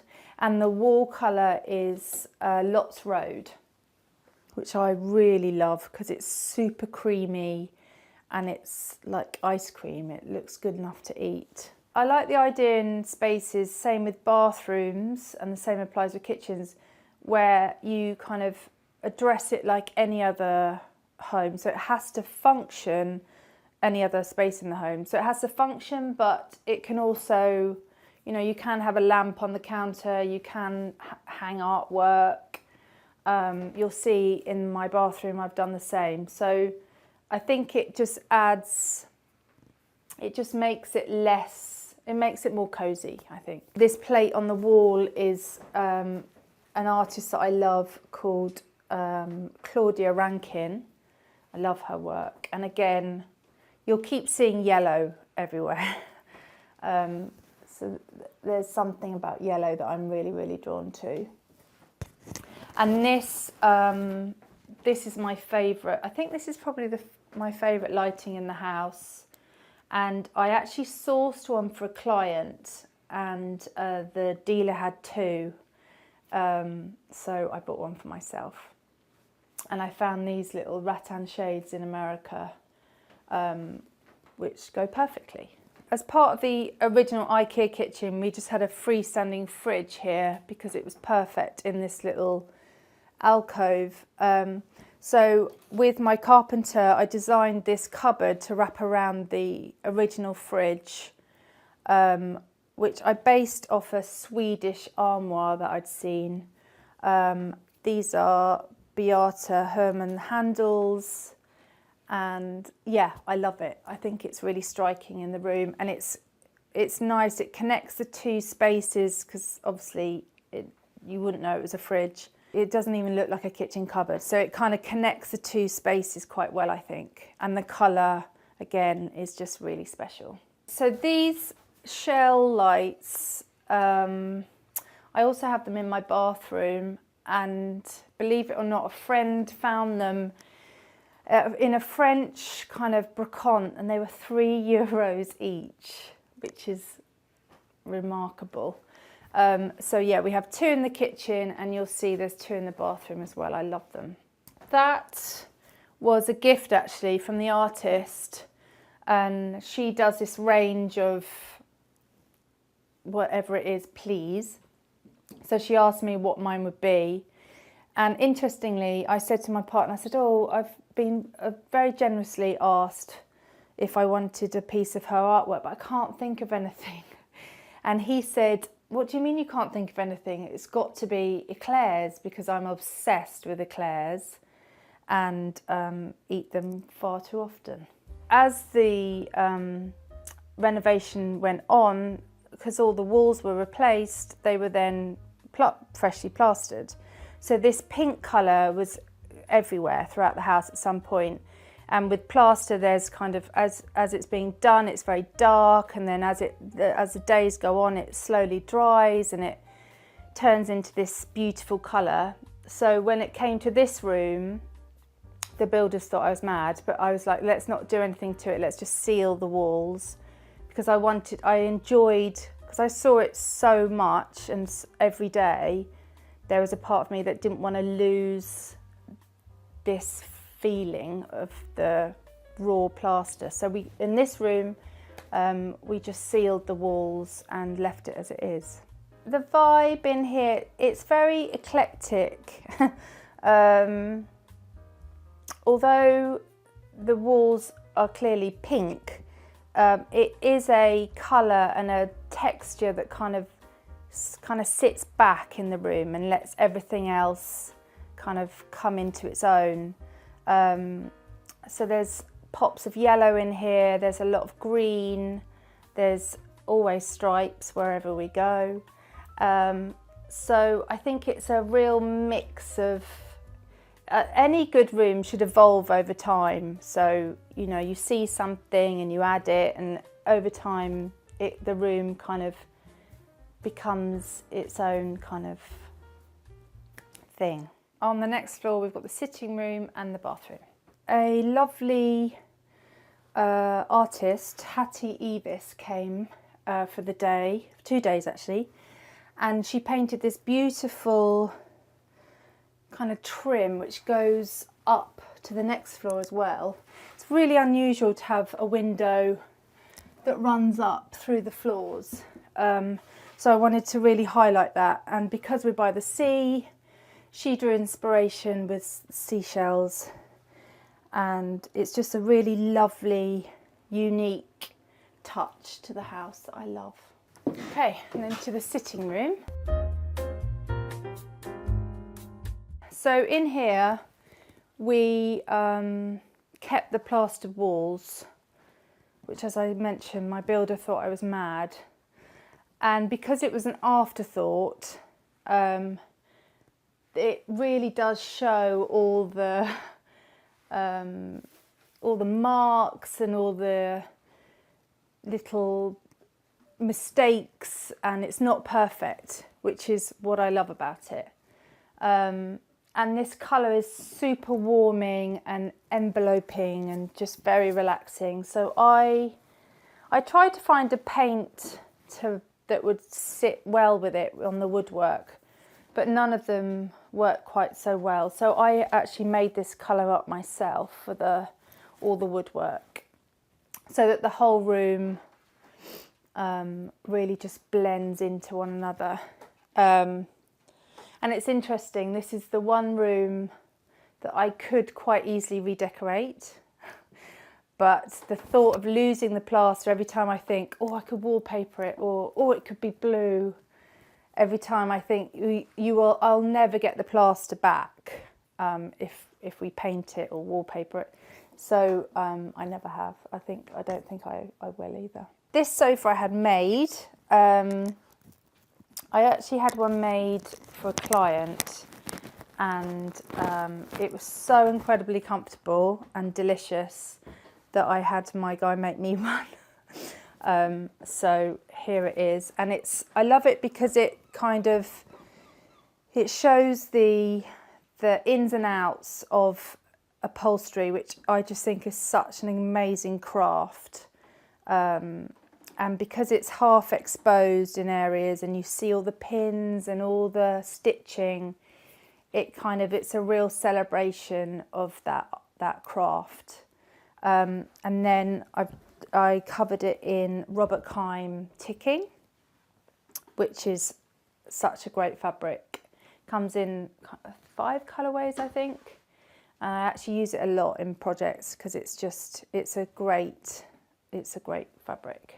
Behind here is Queen Victoria, which this piece is remarkable. So it's actually writing, and it's her life story, but in her portrait. So if you look closely later, it is incredible. And it says it contains 173,000 words, and I think it says somewhere how long it took them, but it took them forever. So it's an incredible, I just love it. I've had that for years and years and years and years. This is quite a recent piece, which is actually an original 80s Conran piece, which I love. I think it sits really well here. And it's interesting, so many people have ventured in doing this type of furniture now, but I don't know, this original Conran is just perfect to me. So that's that, and these I found in an antique fair years ago, so I think they frame the wall and everything really nicely. This amazing vase was a gift actually a couple of Christmases ago from my partner David, which obviously sits perfectly. I mean, even the tones are exactly the same. And every Christmas I seem to do some kind of hydrangea scenario, whether it's on the mantle or in the Christmas tree, and then I just let them dry out. So you'll see them dotted everywhere. They're accumulation of Christmas hydrangeas that have just dried out, again, to the perfect colour. It's like I did it on purpose, but I didn't. This poof is from Anthropology, which is probably one of the few items that either isn't antique or hasn't been made by hand. It's one of the only few new pieces I have. And I love it because it's absolutely huge. It's like over 3 meters long and over 1.5 meters wide. So it takes up the whole room, but I love that. And we've got our TV on an easel. So working with clients all the time, the TV is always the bane of everyone's life because it's this big black box that's ugly, and so there's loads of solutions to hide your telly, but here we've just gone a bit kitsch with it and put it on an easel, and that works for us. So this is again from Beata Herrmann, one of her trays, which is really handy for your drinks and things on the poof. This is by an artist who I adore called Amy Douglas. She's actually based in Brighton. I'm obviously drawn to people that also live by the sea. But all of my girlfriends clubbed together for my big birthday this year and got me this piece, which is called Pure Folly. And I absolutely adore it. She buys antique pottery, ceramics, and then breaks them and then puts them back together again with gold. So that's very, very dear to me. I love it. And this I love, this Italian jug. That I always have fresh flowers in the house, always. And I'm always collecting lamps as well. This is just an old lamp. You can see how old it is by the old switch. None of the fireplaces work, which was a decision when I did the house up, which I now regret. So we decided not to have any working fireplaces. My thinking being I didn't want the mess and the dust that it causes. But obviously now I'm a little more relaxed in the house. It would be lovely to have an open fire in here, but none of the fireplaces work. But we did put in this marble fireplace. This wasn't here, and all these French tiles, they weren't here. So yeah, I think that's one of my regrets in the renovation, not making the fireplaces all work. That's from an antique fair. It's incredible, this piece. Because again, it's got all the colours and it's a little bit, you know, it's gone, and it shows a story. I think that's what I love about these old things. They've all had a life prior to coming into my life. And the one thing I love about this room the most are these 80s inspired blinds. This is silk from Helen Blanche, but I love these. Again, more stripes. I love a stripe. In the sitting room, we have our lights mostly from lamps, but the overhead, which does give off this really lovely soft glow, it's a little moonlight from Beata Herrmann, which gives off a really lovely glow through the linen. I found this print, and then I found the frame both separately at antique fairs, and then put those together. I think they kind of marry together really lovely. This is a stunning 18th century plate from Italy, which my son broke with his football. That's what happens when you live with a football fan, a 12-year-old football fan. But she's still there and she's still lovely. And then this was a gift which I love, which I just think it sits beautifully in this room. And again, this is what's amazing about this. It's just anything can kind of sit with it and it just all works. Yeah, I think antiques do give a space, soul and character. They bring an element that, yeah, new things they just can't. And I think you know there's a fine line between too much new and there's also a fine line with too much antique. So yeah, I do think though they instantly add story and a sense of uniqueness to a space. So I actually had a 24-year career in fashion as a stylist and art director, which was amazing and I loved it. But then there was life changes and my son was getting older and the fashion industry, it's certainly not 9 to 5. So it was becoming increasingly difficult to kind of be there for my son and, you know, be on the job fully. And I got to a time in my kind of early to mid 40s where I wanted to change. So I actually started I opened a homewares store, which is how this kind of, I guess that was the beginning of the journey without me really knowing it. And then that very quickly evolved into the interiors where we are now. Coat to Folk is an interior design company. We're based here, but we work all over the UK. We also work all over America, which is super exciting.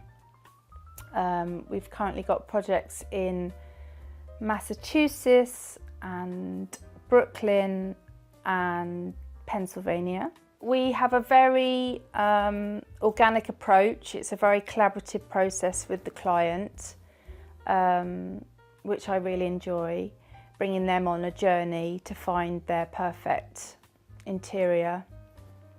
We're very much, we're not a clear out, start again approach.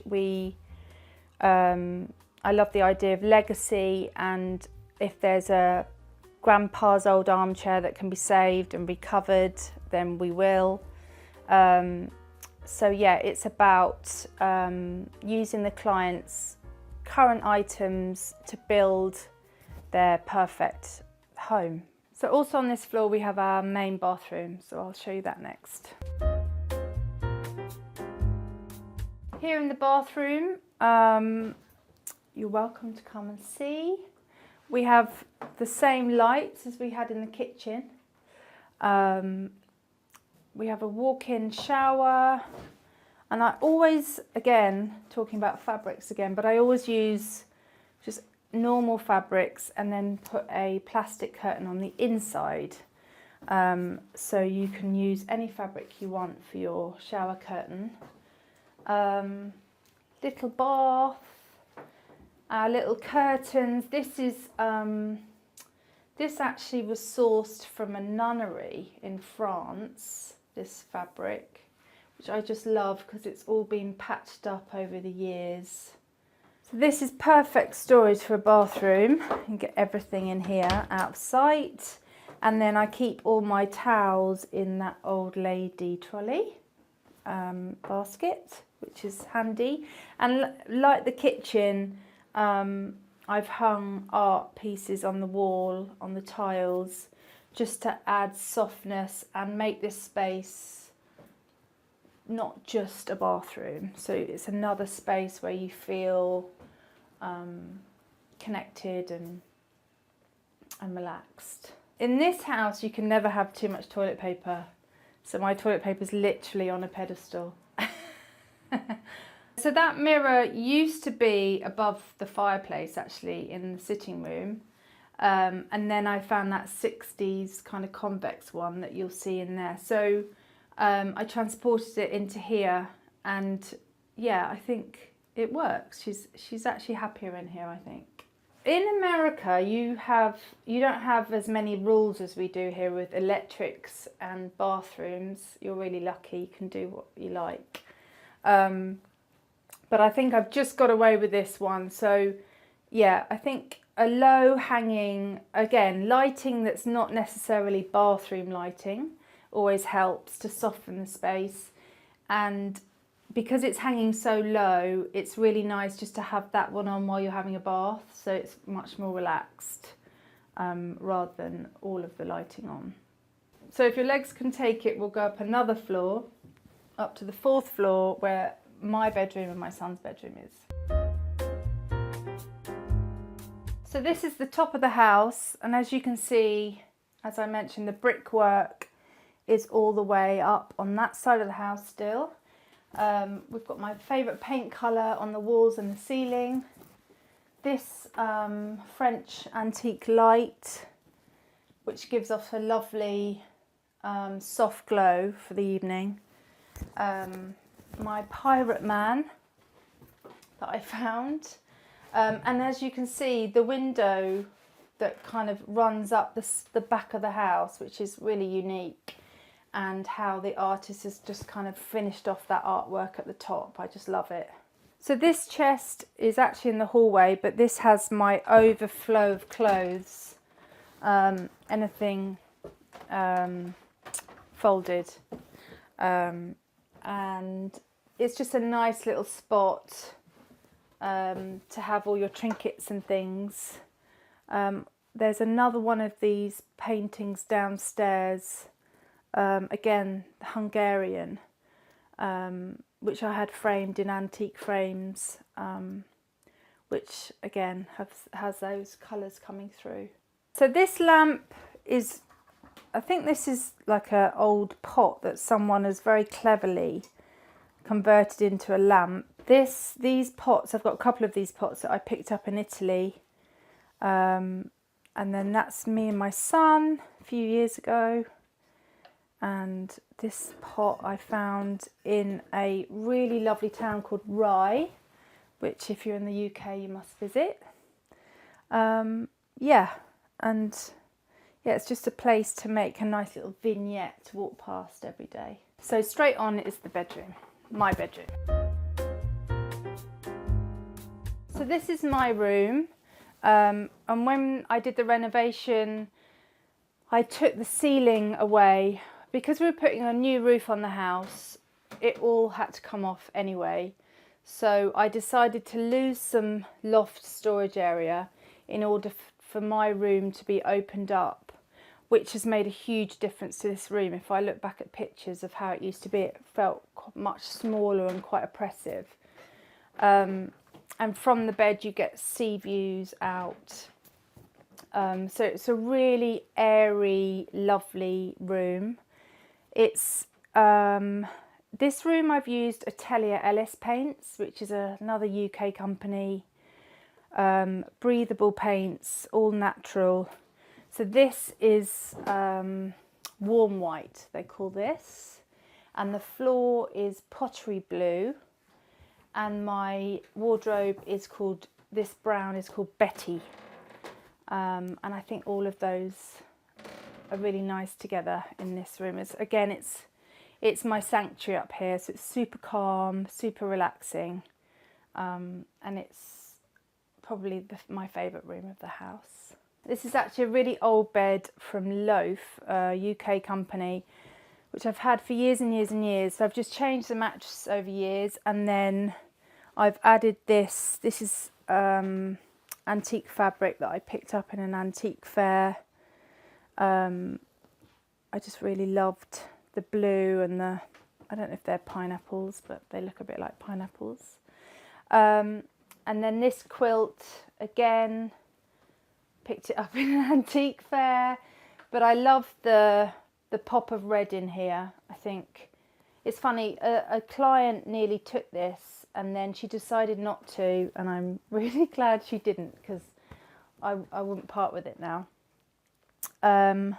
My bedside is from Chelsea Textiles, and I recommend anyone having a bedside with a drawer. You can hide everything you need to hide. I think my modest wardrobe, for someone that worked in fashion for 24 years, I think I'm doing quite well getting everything in there. Some things spill off the end, but yeah. So the fireplace from downstairs obviously runs all the way up, which this was all everything was kind of boarded out, so there was no, every room was just a square. There was no, the fireplaces weren't exposed and the alcoves weren't exposed, so that gave some nice shape and depth to the room, exposing that. And again, having that brickwork for just another texture in the room. And these Malawi chairs, I love these chairs. I often use these in projects as well. They're amazingly comfortable, actually, with, again, vintage fabrics on the cushions. My blinds are made from French linen sheets, so they're really lovely, and I don't mind the light coming in. I quite like waking up to a natural, to daylight, rather than they're not blackout. So, and then again you'll see pops of yellow everywhere, so I'm definitely drawn to that colour. But this I picked up, there used to be a shop in Deal called Lost and Found. Was it called Lost and Found? And it was run by two guys, and they had such an amazing eye. Unfortunately, they've closed now, but I got that from them a few years ago. I do love decorating my own home. I'm always changing stuff.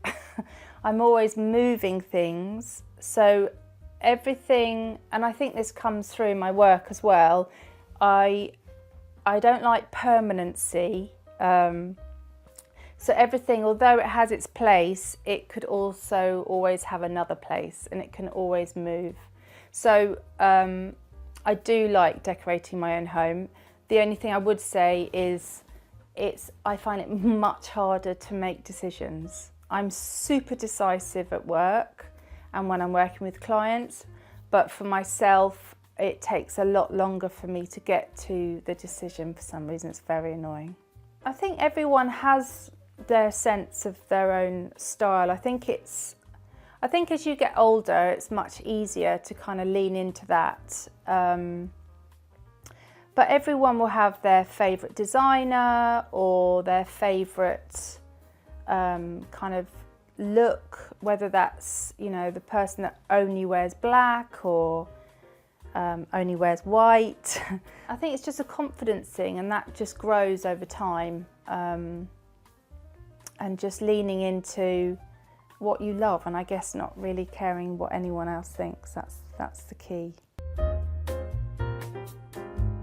This is my son's room, Kid. He's opted for a bigger bed over floor space, and he wanted a blue room, which is a colour at that point I'd not worked with before, and I didn't know how to make it work with the rest of the house. But I paired it with this kind of toffee colour on all the woodwork, which I feel kind of brings it back to my house. But he also gets what he wants. This is his wardrobe, which is an old locker that I found, which is just, we've just put some shelves in and some hanging rails, which he, funnily enough, hates. But anyway, it does the job. And yeah, he gets a lovely view of the hills on his side of the house. And this blind, it's pretty noisy, but this is made from Hungarian linen that comes, it's quite narrow, and it comes on rolls and rolls. So my amazing lady, Julie, made this beautiful blind for him, which is blackout so that he sleeps. I found that at a car boot sale, actually, and it's fabric. It's just been stretched over a frame, but I thought all the colours sit with his woodwork colours. Yeah, I like. There's two tigers in the house. There's this one, and then there's the plate in the kitchen. So actually, I bought this rug off a friend on Instagram. She was doing a clear out and she was getting rid of it, but it was way before I decorated my son's room. And then it was one of those serendipitous moments where you kind of think, oh, I've got a rug somewhere, and rolled it out and there's the blue in there and the caramel colours and the yellow again. So all the colours kind of worked in this room, so it was perfect. So this is a Swedish bench, which is actually the perfect size for him to slot in there for his drink in the night, and he has his computer on there sometimes. So yeah, this is Swedish, yeah, antique again. The thing I love most about this home is actually how it makes me feel. It's very calming, and I feel very safe here and calm and relaxed, and I think that's super important. I think your environment really affects how you feel day to day, and I just love my home. It's super. I'm a real homebody, and it's super important to me. So that feeling of that gives me, that's the most important thing. The word home for me means to feel safe and comfortable and calm and relaxed.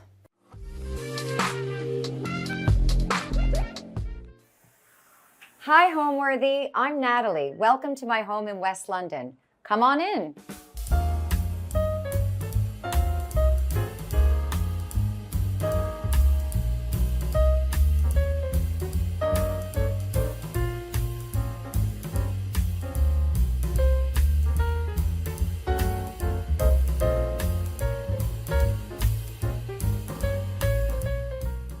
You're watching Homeworthy, where we believe every home has a story. Before today's episode, click the join button below to support all of the storytelling we do on this channel.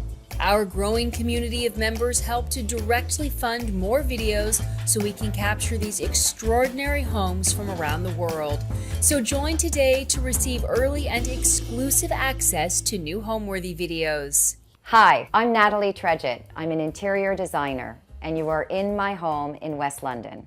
We have been in this home for about 7 years. We ended up in this particular area because we love tennis and we love being by the river. Growing up in Canada, nature is really important to us, and living in such an amazing city like London, we wanted our weekends to feel a little bit like the English countryside. One of the things that we love so much about this area is that we're right next to a beautiful palace called Fulham Palace, and there are these gorgeous gardens, so you can almost feel like you're living in a Georgian fantasy world. These large windows, these huge sash windows open from the bottom, and you can literally walk out and see an extraordinary trees and beautiful flowers and bees that are kept. It's sort of a little oasis in West London. When we saw this house, one of the things that I loved so much about it was that where the kitchen was situated. It was right in the middle. Victorian townhouses tend to have a traditional layout. You have a room in the front, a little room in the middle that are attached by a fireplace, and then there's a large expanse in the back. And generally what people do is that they knock out the entire back and put a huge kitchen. And so therefore you're really only living in 3 spaces. But this house was somewhat different because they use this middle room that kind of gathers rubbish, or a coat here, or a dog bed there, or maybe a desk that you sometimes work at, and you're using it for much better space, your kitchen, which is in the heart of your home. Welcome to my entrance. This entrance really sets the tone for the house. I've chosen to use the color pink because pink is one of my favorite colors. It's not a color often used in an entrance, and so I think that a lot of people who come in will know exactly what to expect. Something different, unusual, playful, and fun. In London entrances, especially in Victorian townhouses, we don't have a lot of space. And often in entrances, we'd like to have a surface where we can use to put down keys and the post. I went shopping at a beautiful antique light shop, and I saw this uplighter, and I thought that the shape and the size would be perfect for this entrance, which is not that wide.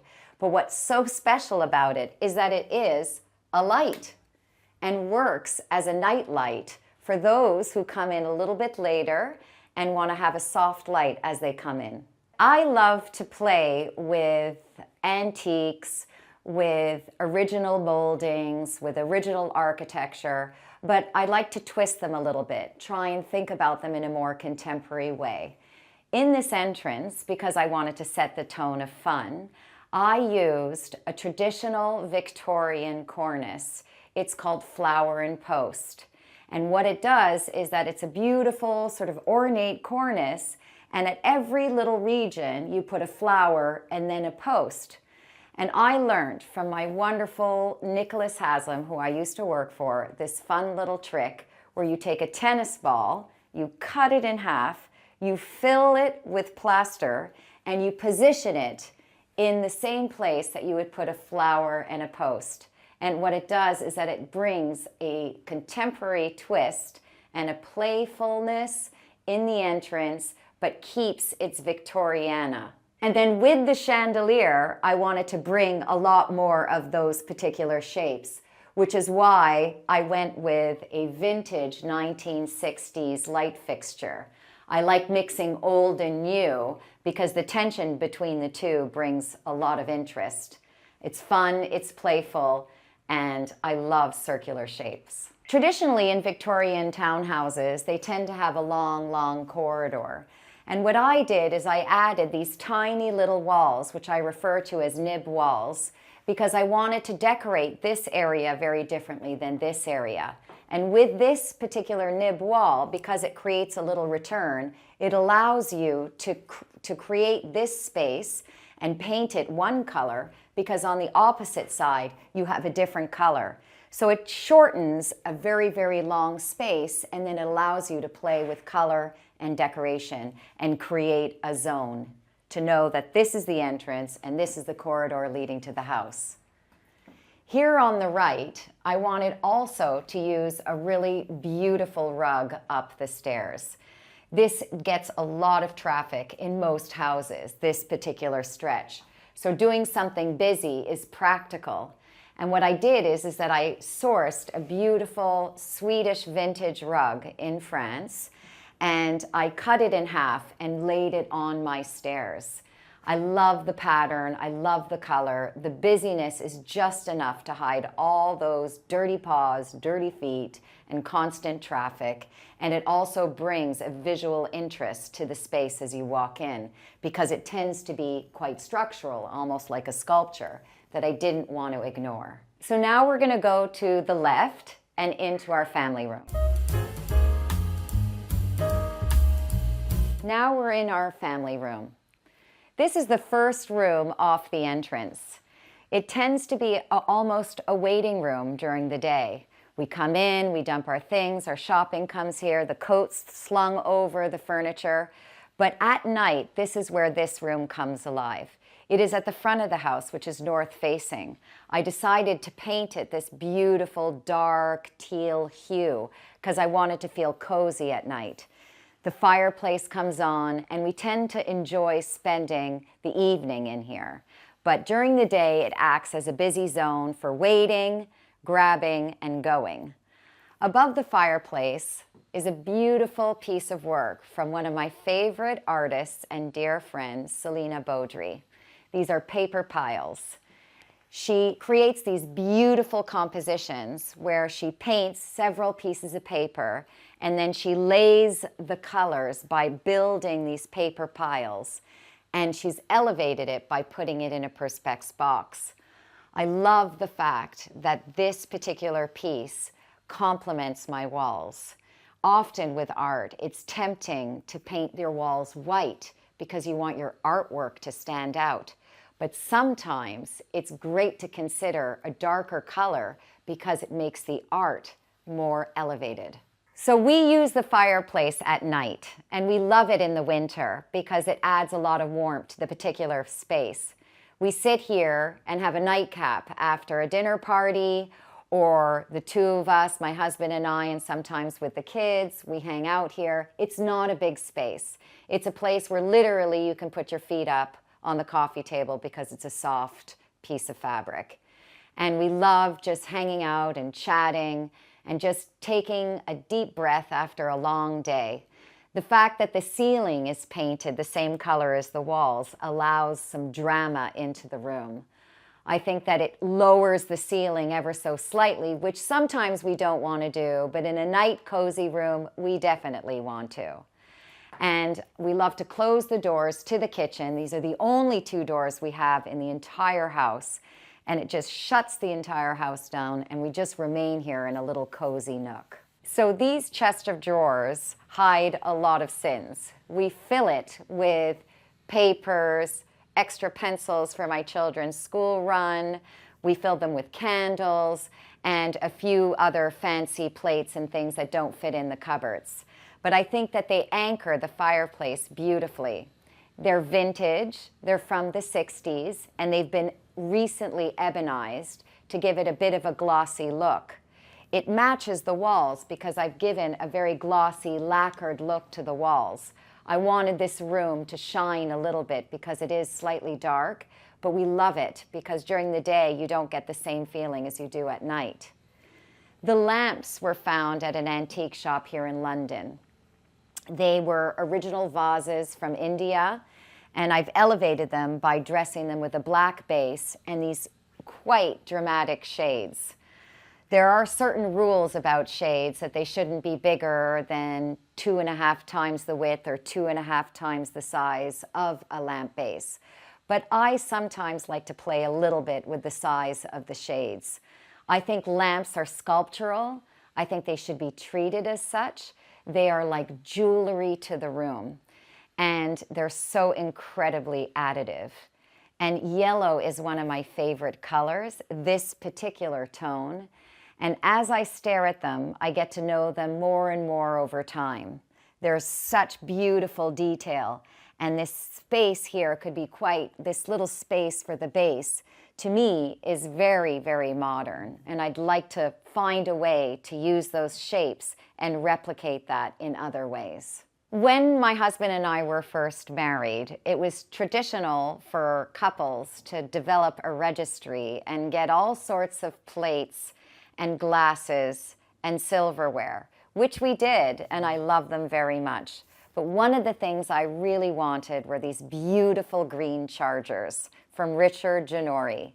And instead of hiding them away and only bringing them out on those special occasions, I've hung them on the wall as art. I just love to look at them. And I think that this circular shape is very modern and unexpected.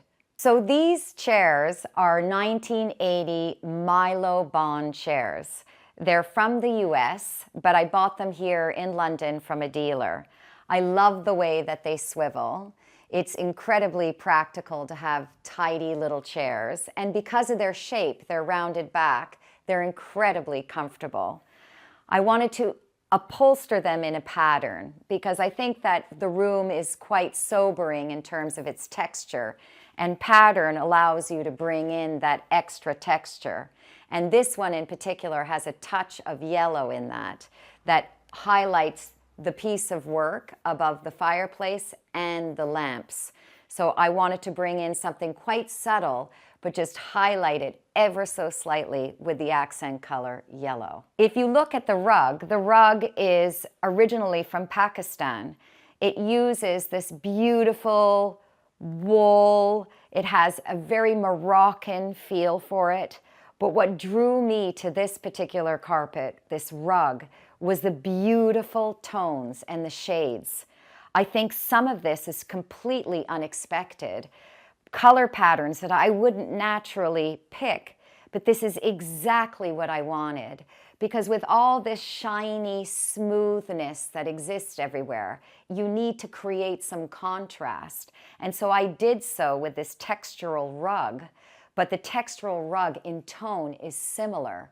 And so it feels very, very quiet in its approach, even though it's quite bold. This piece of furniture I had made when my husband and I were first married. Every time I see it, I think I'm going to get rid of it because maybe I want to change, maybe I want a harder surface. but it seems to stand the test of time. It's so practical. I love the way these little elements kick out. It doesn't take up space, but equally what I've done in this room is that I've used this beautiful Japanese 1980s table. It has a leaf that comes down and could be raised on occasion. Sometimes you need just a little bit more table, and the legs kick out. And sometimes what I do when I'm working from home is that I perch at the corner of this stool, and I find myself working here on a laptop from time to time on the weekends. I just love the way that this space is versatile. I like furniture that's usable in a variety of different ways. I always like to think about how can this be formal, how can this be informal, how can we add sleekness to rough texture, the idea of old and new. Sometimes contrast allows to bring interest to individual items, putting things side by side. That is, one is elevated and the other one is not so, putting junk next to fortune. This is where the magic happens. This is where I feel it really highlights the beauty in each of the pieces. I'm originally from Canada, and moving here in the UK, I only came to appreciate beautiful curtains when I've arrived.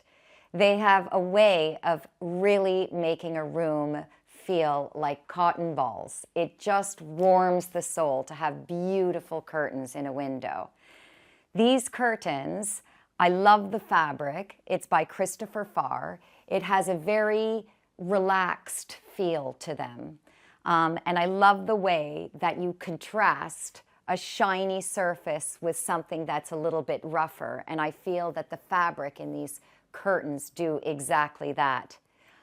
The gathering at the top is almost just a pull, and it just slopes forward. It's not fussy, and it's a bit messy, and I quite like it because it shows the thickness of the fabric. Fabric like this in a window has this unbelievable ability of absorbing sound.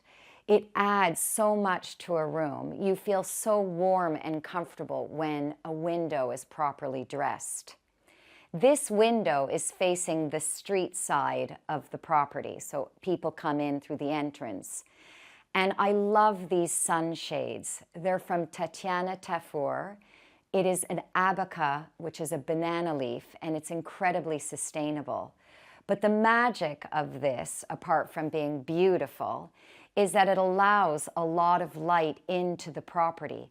But as you come in off the street, magically, people on the street don't see into the property, so it provides a lot of privacy.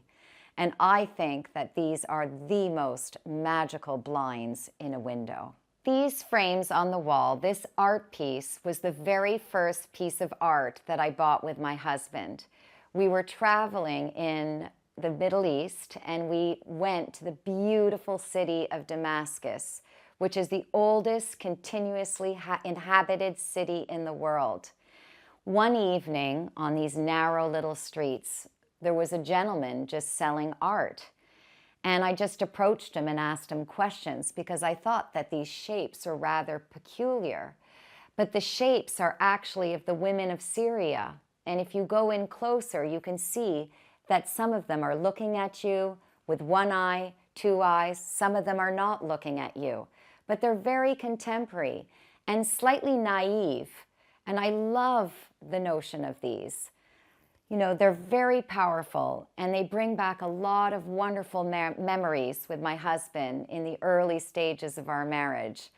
And I think of them often. You know, I love the color of the yellow. I love the contrast of the black. I decided to frame them in some wood so that they didn't feel too contemporary, that they had sort of an oldie worldy feel to them. And I think that they're incredibly powerful pieces and something I will always cherish. When we walked into this house, the bones of the property were amazing.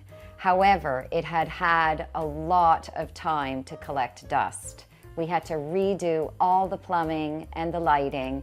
We changed some of the configurations of the room in order to accommodate modern living, and we added a room at the back of the house instead of a traditional conservatory, which tends to get very hot in the summer and cold in the winter. My approach to interior design is really mixing old and new. I don't really look at something and say this is Victorian and therefore it must sort of appear to be Victorian, and nor do I ignore the bones of the property.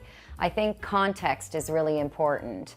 I think that there is a lot to celebrate about the past, but just finding a way to twist it so that you can modernize it both for your day-to-day life, but also having fun with redeveloping an old aesthetic and making it new. Now we are going to go to the kitchen, which is the heart of the home. I love this kitchen, and the reason why I love this kitchen is because it's not a kitchen. It is effectively a corridor into the back of the house. I think it's a very clever use of space. In these Victorian townhouses, the reception area, which is the front of the house, is usually divided into two spaces. A space where you sit because there's a natural ability to create a seating area, there's a fireplace, and then there's this second room. Some people have decorated it as a desk area with some bookcases for television. Others use it as a dining space.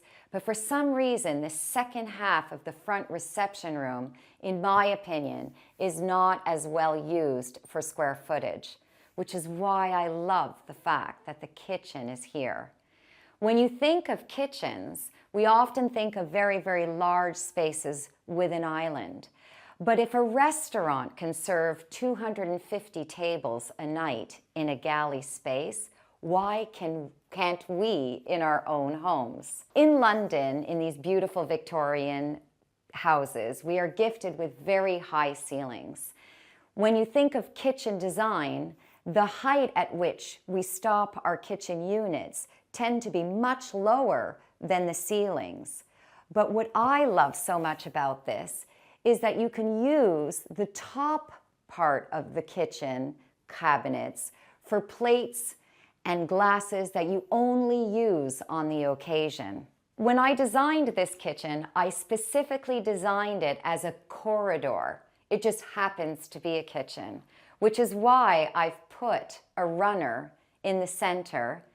I've added a beautiful light fixture, as you would do in a corridor, and I've dressed the area with some more cornicing, like the entrance. When I chose the design for the kitchen, I've specifically chosen a very simple, modern, nondescript door.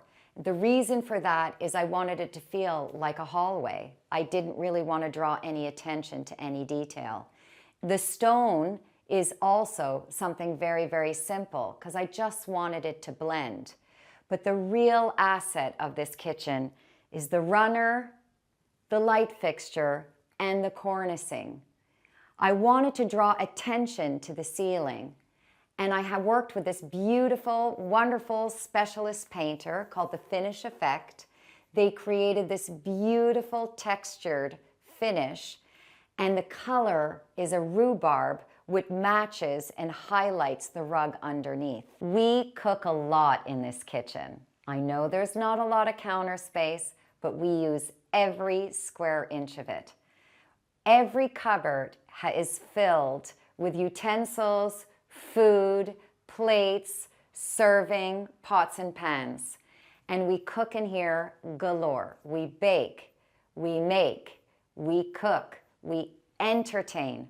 I have 3 gorgeous kids. There's nothing I love more than having all their friends over, and especially when they have all their friends at the same time. There's nothing that I love more than cooking to entertain. I'm not so great cooking to feed because the creativity is limited, but when there are a lot of people, it's breakfast, lunch, and dinner all day long. I wasn't always an interior designer. My career path is not as direct as some. I started off in management consulting. I have a master's in business, which I did here in the UK at the University of Edinburgh. But I've always worked on the creative side of businesses. In my management consultancy, I worked with a team who created new sources of revenue for organizations who needed to find new markets and new ways to explore. And it required a lot of creative thinking. But as soon as my work was done, I was always in the pages of magazines trying to imagine spaces. Home is very important to me. It's a place where I retreat and I, spend time with my family and friends, where I like to self-express, and really where I just want to sit and be myself. So it wasn't a surprise that I decided in the end to make a career change. I did so before children. I wanted to work after I had my children. And I thought that management consulting, as wonderful as the career was a little bit too demanding in order for me to also be present in home. So I decided to go with my passion, which is interiors. I retrained, worked with a very well-known designer here in London who gave me my start, which I'm forever grateful for. His name is Nicholas Haslam, and I started my path on interior design. Beside the kitchen, I'm going to lead you to our dining area. Welcome to our dining room. This table sees a lot of action. I love the fact that it's so unexpected. I mean, who would have thought that a rainbow table in a dining room would work? And in my house, it does. I found this piece from a fantastic dealer in London, sans pretension. He had this gorgeous table which he used as a desk. I begged him to sell it to me, and he told me it wasn't for sale. And then one day I got the call, without even asking a member in my family if this would work for them. I bought it. When my husband got home and saw this table, he was a little shocked, but not surprised, because he's married to me after all. I said, "How much fun is this? No one I know has a rainbow table." He just sort of shrugged and said, "Whatever makes you happy." And it's been a topic of conversation ever since. My kids sometimes, when they invite their friends over, they'll say, "Have you seen our rainbow table?" I have been asked, how do you dress a rainbow table for a dinner party? My answer is, like you would dress any table for a dinner party. We have placemats, we have tablecloths, we have candlesticks, plates, forks, and knives. I feel it's a neutral now.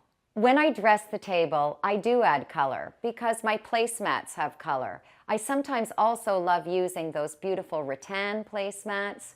My tablecloths are often patterned or solid in color.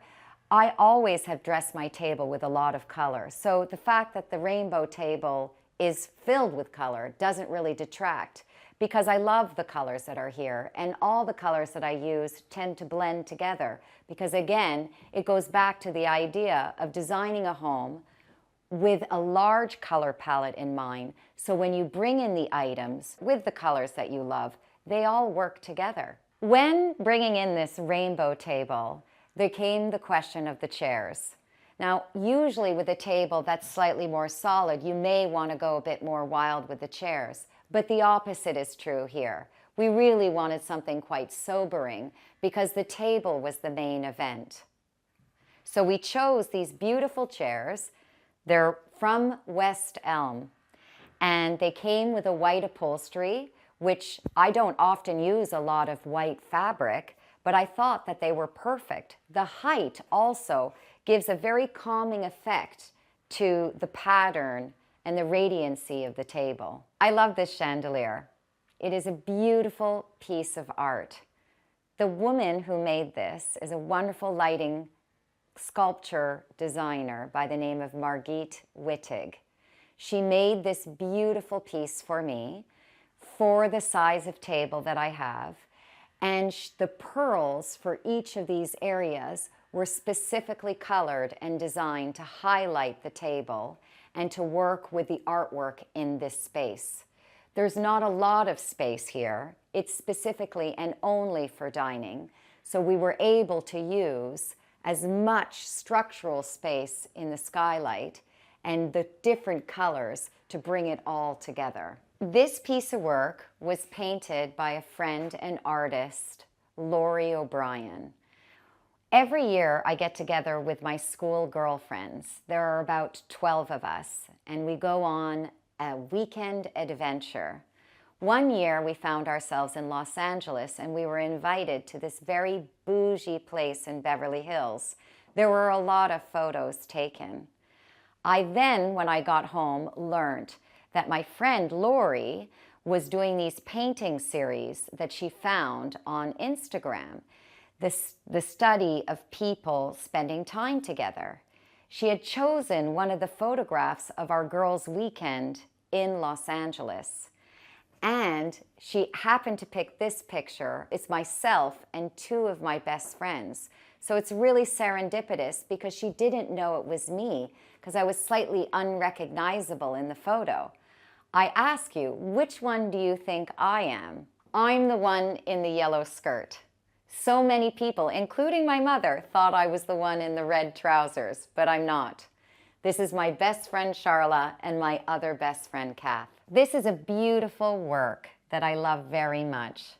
Her name is Barbara Campbell. She does these beautiful decoupage, layered, sewn, painted and fabric pieces.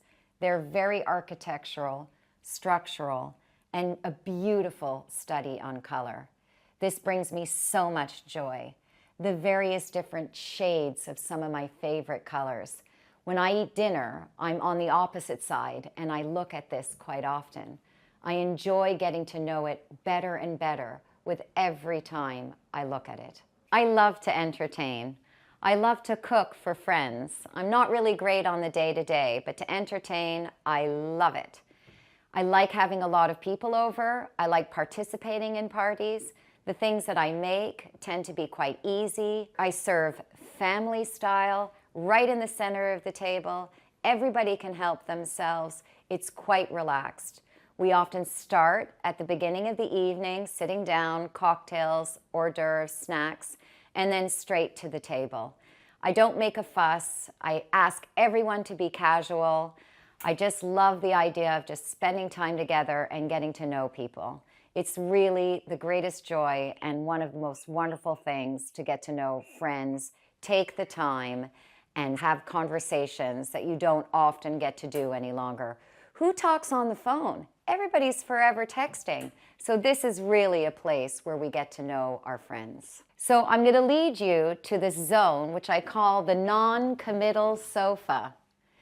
I love the fact that this house has tiny little sections. This little corner sofa here was designed because when my children were younger and they had their friends over, there were always these mums that would come over. And I don't know about you, but my children, the minute they heard a mum was over, they would run with their friends straight upstairs and try and extend the play date as long as possible. But mums would always just stand there hoping to get their children out and never wanted to commit to sitting down for a cup of tea. But to make them comfortable, we created this little tete-a-tete corner where you could perch in a non-committal way and just have a quick catch-up while the children figure out that the play date is over. I have this uber sexy, creative corner of leopard print right next to rainbow. Why did I know that it works? Is because in my opinion, animal print is a neutral. This happens to be one of my favorite vintage rugs in the property. It is a beautiful piece from the middle of Arabia. It's Anatolian and I love it because it's so soft and it's absolutely luxurious in its tone, its texture, its pattern, and its color. It brings vibrancy to a darker area of the property, and it's one of my favorite yellow tones there is. So I recently bought this chest of drawers. It was a very plain wood, oldie-worldy chest of drawers, but I loved the shape. This area of the house was a platform where we often watched the children do plays, dances, acts. And to remind me of those fun days when the children were young, dressing up in costumes, putting on a show, I wanted to create in an art form. The serpentine shape of this chest of drawers is like a stage. And I had it painted by these beautiful artists to reminisce of the days when this area was once a stage for our family. This illustration was inspired by a Japanese illustrator who loved to use traditional storytelling for her art form. And I loved it so much, and I wanted it to be playful and childlike, that I incorporated some characters from our favorite tales when we were younger. And if you look closely, there is a little Red Riding Hood and the wolf in the audience. I love ceramics. I mean, this whole property could be filled with ceramics if I had my way. This is a beautiful fruit bowl that I bought during my visit in Los Angeles a number of years ago from this fantastic person. It's called Neeland Interiors. It is from a Mexican artist. I love the playfulness, the roundness. I love the color. And I equally love the fact that they introduce this playful little terracotta, unfinished component to the bowl. I find it really beautiful and additive here, and it is a catch-all for loose wires, keys, change, some of the day-to-day things that just happen. These light fixtures are from the 1970s, and I love them to bits because they could be sculptures, but they also double up as light. It's really additive to this space in the evening because it's quite dark, but I didn't want to actually put a lamp with a shade. So it really provides some beautiful lights. What I love so much about these fixtures is the fact that they are wisteria.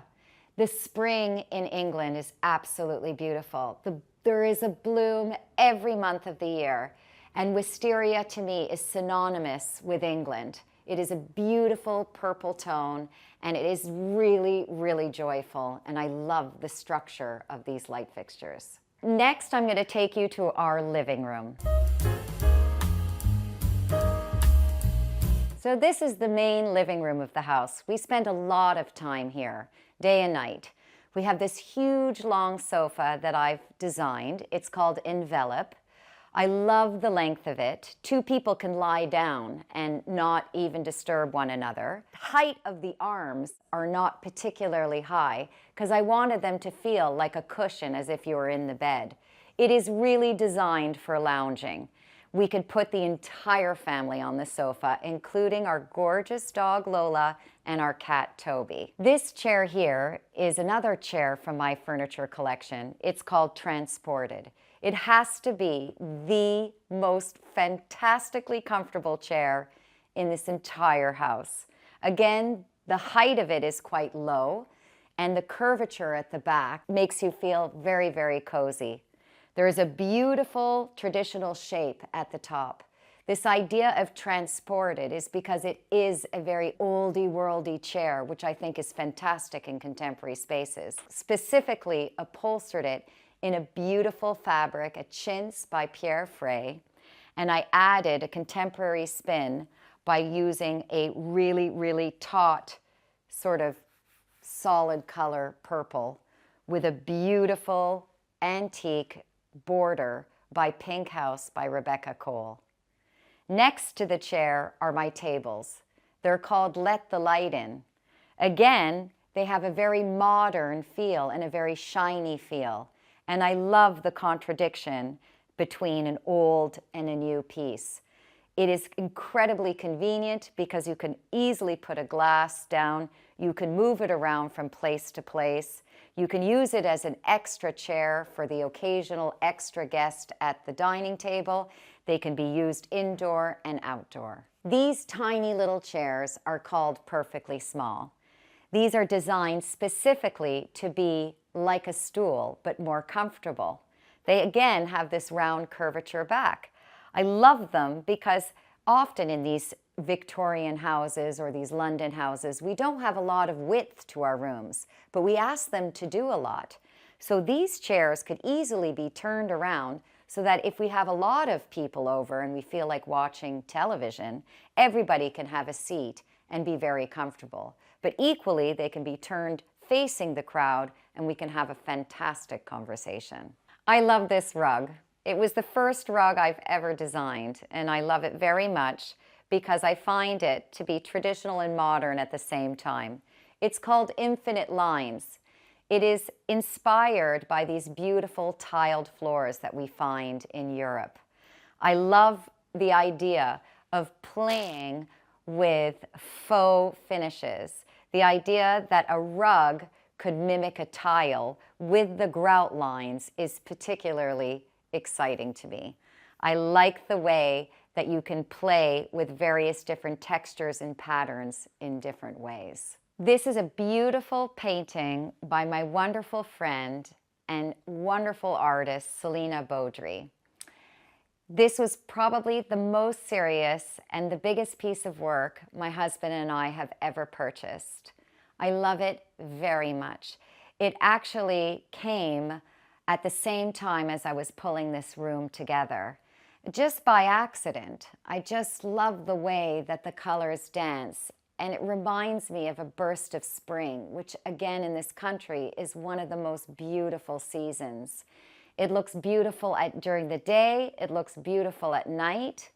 I love staring with it. It gives me great inspiration for color. I applied a lot of color to my work, and I chose a palette that I think looks really beautiful in this northern light, but that has a lot of fun and a spring-like feel. There's very, very good energy, and I chose a palette and then I applied it everywhere, haphazardly, in every room, a variety of different colors, and together as a whole, it works. We are now moving to the garden room. Welcome to my garden room. This room is often used during the day. In fact, we spend most of the weekend mornings here just lounging around and reading the papers. We're quite old-fashioned that way. There's nothing like pulling out the newspaper and reading it end to end. You learn so much. This room is a labor of love. It is a very artful room. The idea of being crafty and artistic is important to me. But I also love the idea of naive shapes and a little bit of a DIY angle to it because I think it brings a lot of charm. Some people go for walks, arrange flowers, or read to relax. Well, I really love to cut paper. I love decoupage. It is a wonderful art form and it's something I enjoy doing very much.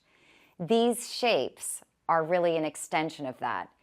During COVID, in lockdown, I was doing quite a bit of decoupage and papier-mâché and a few other things to keep myself creative and busy and enjoy the time with my children.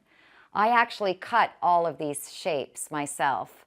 I was playing around and I just found paper and I started to create bigger, larger scale shapes. And with masking tape, I went around and just stuck things on the wall just for fun. It just dawned on me that actually anything that is sculptural and large and naive and has scale would make unbelievable wallpaper. But I didn't find any in the market, so I just created it myself. So this mirror was created for a pop-up that I did a number of years ago. It was actually used on the ceiling. It's really just 2x4 that's been painted. The idea of the shapes is really to mimic what you would find in traditional molding. But I took a Bloomsbury approach to it, and I made it slightly looser, more naive, more playful. And I love it so much because this is really not valuable at all. Through the artwork, it has become more valuable. I love it very much. It reminds me of that very creative time during that pop-up. And it's so wonderful to see it in this room. It works so beautifully with the wallpaper, the scale, and its composition. Below this beautiful 1970s vintage console table is the ottoman that works with the adjacent chair. I love this large-scale tapestry fabric. This is really a nod to the idea of this being a garden room. Tapestry, greenery is just incredibly soothing. It is beautiful and wonderful, and green is my favorite color. This is the other side of the garden room. This is where all the reading happens in the morning on the weekends. My family lounges here. We read the newspaper, magazines, we have a coffee, we catch up on the week, and we sometimes plan for the weekend because there's a lot of logistics with many children and our own activities and friends. We plan in advance and we love it. We just enjoy spending here. It's a very, very cozy room. It's a very, very soft, cushiony sofa, and the light is extraordinary. These Inuit pieces were given to me when we were just married. I love Inuit art. Being Canadian, Inuit art is incredibly important and a wonderful art piece for the heritage of Canada. What I love so much about Inuit art is that it's very naive in its approach. The colors are absolutely extraordinary. There's a northern light to them. They're very, very soft in nature. But because of the content and the shapes, I find them very contemporary, even though they've been doing this for a long time. I love these Inuit pieces. They remind me of my home in Canada. This coffee table is very special to me. I commissioned a wonderful maker and artist by the name of James Shaw. He uses recycled plastics to create his furniture pieces. It's a process he's developed, and he squeezes it out as if it's like a big ice cream scoop. All the shapes fold on top of each other. And for a surface, what he did is that he flattened it out, and the texture is extraordinary and beautiful. But it's also incredibly hard wearing. It's great for coffee cups, warm tea. The sunlight doesn't disturb it. I think it's perfect, and it doesn't take up too much room. We can just slide it to the right and left, however we need it. This is the second rug that I've created. I love it very much. It's called Reimagined. It's because it was reimagined from an existing vintage piece. It is a 1930s Swedish pattern. It's so, so beautiful. It feels very at home here. Again, the shapes are naive, but the patterns feel very contemporary to me. The colors used are soft, that mimic the Inuit art. I love the way that it captures this space and holds it together. I love the needlepoint. It is perfect for a garden room. It just feels English, but foreign at the same time. So these caned chairs are gorgeous. They're called Malawi caned chairs. I love them because rattan and caning, I feel, are absolutely beautiful in a garden room, in a living room, in any room. It brings a touch of loose, casual glamour to any space. I had it painted in this fantastic teal color. It's the same color I used in the front family room. I love pulling in colors from different rooms in different spaces. It's the way in which you hold an entire house together in terms of a color palette. I added the cushioning. I love the way that it shapes the chair and it adds that extra level of comfort. I take comfort very, very seriously. I want people to come over and stay for a while. I love these curtains. They were designed by this wonderful fabric designer by the name of Ottiline de Vries. She made these patterns and colors for me as a custom favor. What I love so much about them from her design is that they were reminiscent of the shapes I've put on the walls, so they were a sure fit. We matched the colors, she created the scale for the space, and now we're using them as curtains. I think they're wonderful, playful, traditional, modern, and appropriate for a warm but bright garden room. When I walk into a space, I immediately get a sense of what colors would work. There's a palette that develops in my mind, and I really take a very holistic approach. So I look at the color, I look at contrasting colors and harmonious colors, and I develop quite a large palette of colors. And then what I do is that I choose different colors to different rooms according to the mood you want to feel. Color is emotion, and different colors evoke different moods. So I do think about that. But I apply this large palette throughout the property, throughout any property.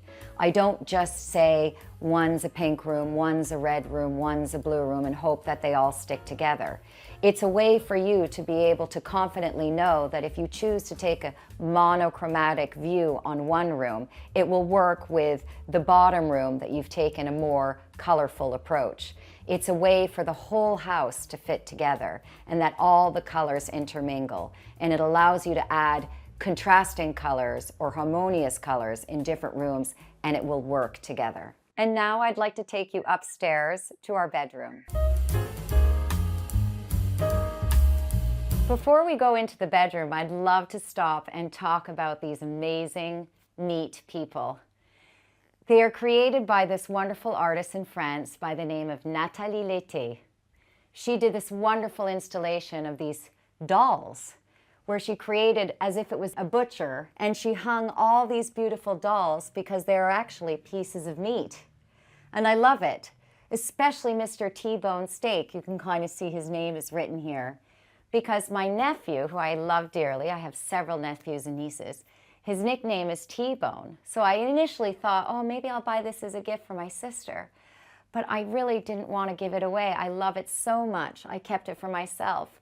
And I hung them just outside the door because, again, it's incredibly playful. There's a bit of irony and tongue-in-cheek in it. And I love the fact that it's a Mr. and Mrs. because it's leading to the room of myself and my husband. Welcome to my bedroom. I love this room. It is really the only place in the house that is truly ours. What I wanted to do in this room is envelop myself in just this artful, wonderful, calming space. I love the color blue for the idea that it does feel calming. And when I found this beautiful wallpaper, which is by Schumacher, it's by a wonderful friend and gallerist called Peg Norris. They work with artists to create beautiful artistic lead wallpapers. I couldn't resist. It looks like my room has been watercolored. It's absolutely stunning. You could see some touches of the watermarks in the scale of the paper. And when you lie down in bed and you're enveloped by this large scale, beautiful artwork, you really feel so comfortable, so relaxed, and really on your own. The bed tends to be the focal point in any bedroom. So it would be a missed opportunity, in my opinion, just to dress it all in white.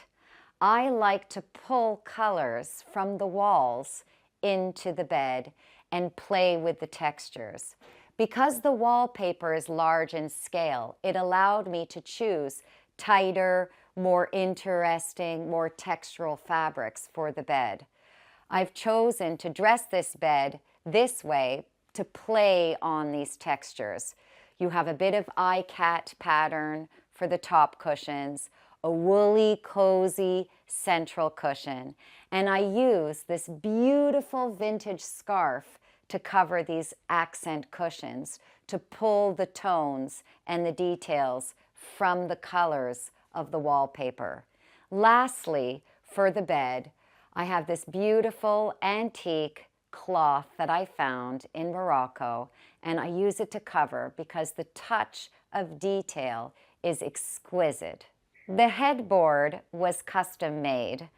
I really wanted to have something very, very playful. I love the various different corners, but ultimately it's modeled after and inspired by the beautiful garden chairs we find here in England.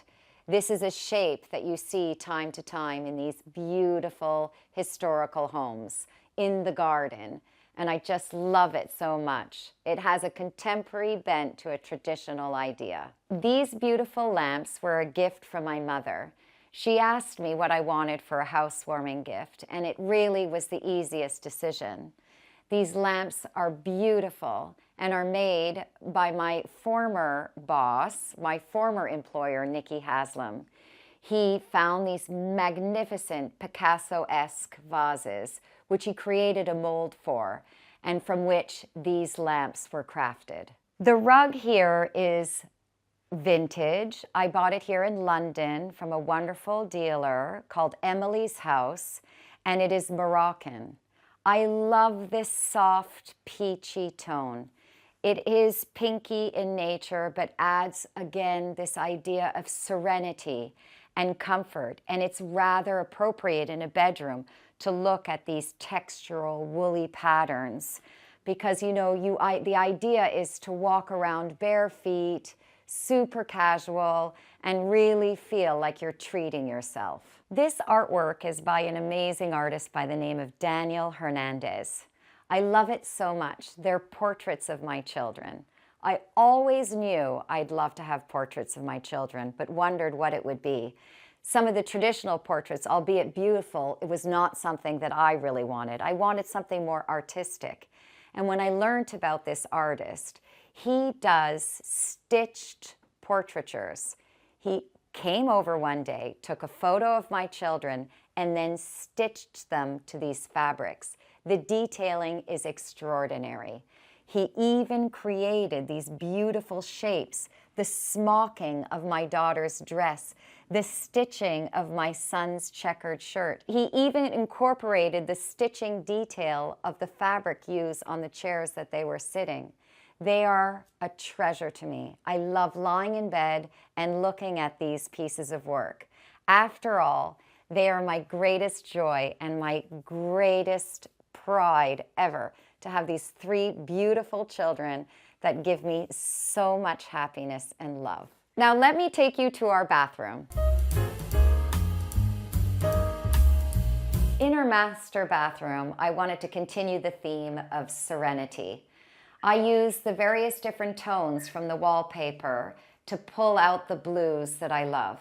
There's a very soft blue paint on the wall and a deeper blue paint on the ceiling. I love painting ceilings. I love changing the colors of ceilings. They're incredibly additive and they really bring an element of surprise. I am in love with tiles. If I could, this whole room would be tiled. But what I decided to do is focus on the floor. These tiles are made by Balanium and they are painted tiles.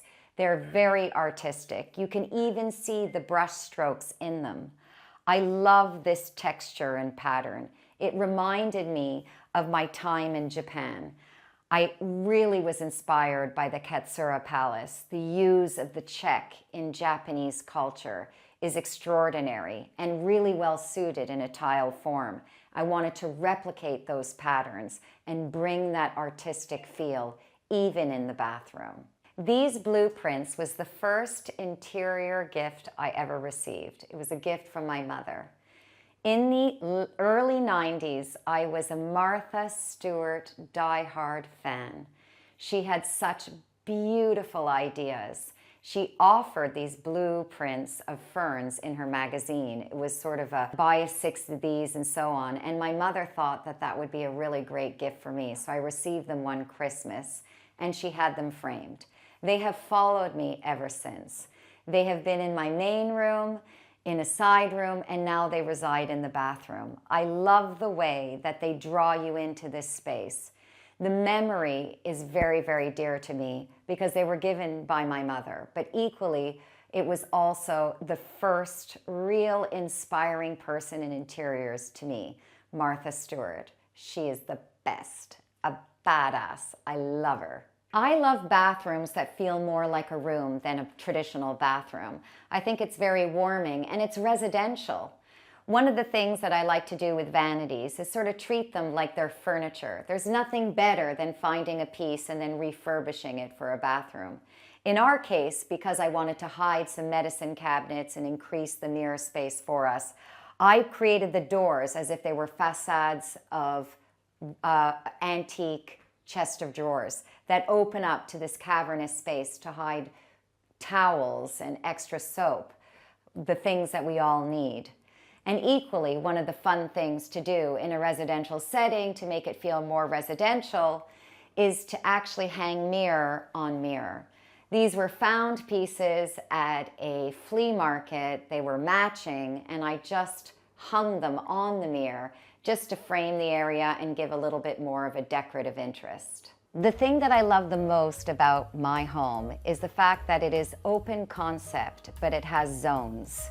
We can see one another in every single part of the house, but at the same time, there are tiny little corners where you can go about and do the activity that you need to be doing, such as reading or watching television or hanging out or cooking or eating. It uses this space very, very well. As you know, large cities have a limited amount of space, so every square foot is very, very important. We want to live openly and we want to live together, but we also want certain areas to be able to block out other things. And equally at the same time, within these zones, because there are tiny little walls, it allowed me to decorate each space in its own unique way, and it all fits together from the front of the house all the way to the back of the house. Now I'd like to take you upstairs in the Hall of Memory and onto my study. I think that in a family home, it's really wonderful to hang pictures of your children, your family members, and friends. One trick I highly recommend is actually finding ways to make the composition look uniform and decorative. One way to do this is to use very simple frames and to actually highlight something on the border. In this case, I used wallpaper, the same wallpaper that exists in the adjacent corridor. It allows you to actually hold the entire composition together because it is one of the unifying themes. Now I'd like to invite you into my study. Welcome to my study. This is really effectively my home office that doubles up as a guest bedroom. I love hiding away up here in the house. It is a very cozy room. I've decided to paint it in one of my favorite colors that I created with Koenig colors. The color is called Mr. Bateman. It's this gorgeous pinky purple, and I find it incredibly soothing. I get in here and I feel lost in my world of creativity. I thought about this room quite a lot. I wanted it highly decorative, but also quite modular. It was a bit of an experiment. A lot of people in London rent, but yet they want to decorate. And I feel that they should be allowed to do whatever they want with their walls. One way to do that is to create panels. You can effectively choose to panel your room with wallpapered panels and then create a decorative effect by hanging them like they're pieces of art. Here is an example of how that could be done. This artwork here is part of a screen. The screen is divided into 3 sections, and I hung them on the wall rather than leaving them into the room because I love the idea of the shape. It's just so beautiful, the way that it's been stitched, the way that it's been painted, and equally cut out. There's something very raw about this. The color is gorgeous. It has a chinoiserie pattern, and it is a piece of artwork, and it should be hung on the wall, and it should be celebrated, even though it probably was used at one time to hide or to dress or to create a division within a room. Here is an example of an artful rendition of my perfectly small chair. It was a collaboration that I did with a vintage fashion designer, Clemmy Myers, and an artist, Selena Beaudry. Together, we created a story called Mrs. and Mr. Bateman. This chair is an example of how this all came together. It's the story of the long-lost nephew who had a horrible relationship with his mother. And he tore up all of her clothes and artwork. And when he went for therapy, the therapist said, you need to figure out how to find forgiveness. And what he did is he took all these pieces that he tore up and he stitched it together and created a chair. And now he sits on his horrible mother with disdain. I often spend days or evenings in here just puttering about, looking at photos, going through some fabrics, because I keep all of my fabric samples here. But the sofa bed is absolutely fantastic because I take the desk, I turn it against my shelving for fabrics, and I pull out the bed, and it becomes an extra room for guests. We have a ton of sleepovers here. My children have a lot of friends. I do love a full house. I want it to be full, so we have to make these rooms work for us. So this is a fantastic sofa bed, which I reupholstered in a beautiful Pierre Frey fabric in this fantastic purple, because purple is a fabulous color. This little workroom for me is incredibly inspiring. I just love sitting in here. It's so cozy. I get lost in my fabrics and my ideas. It allows me to close the door and spread out. I have tidied this room for you today. However, on a work day, there are papers and pieces of fabric everywhere. Right over here, I have a beautiful little cork board that I actually pin ideas. I stare at it during the day and allow my ideas to form. I pull things off and put things on. I've add fabrics, I add photos. It allows me to really spend time with my projects and think of them. Every desk needs a desk lamp, but one of the things I love so much is to think about things outside of the box.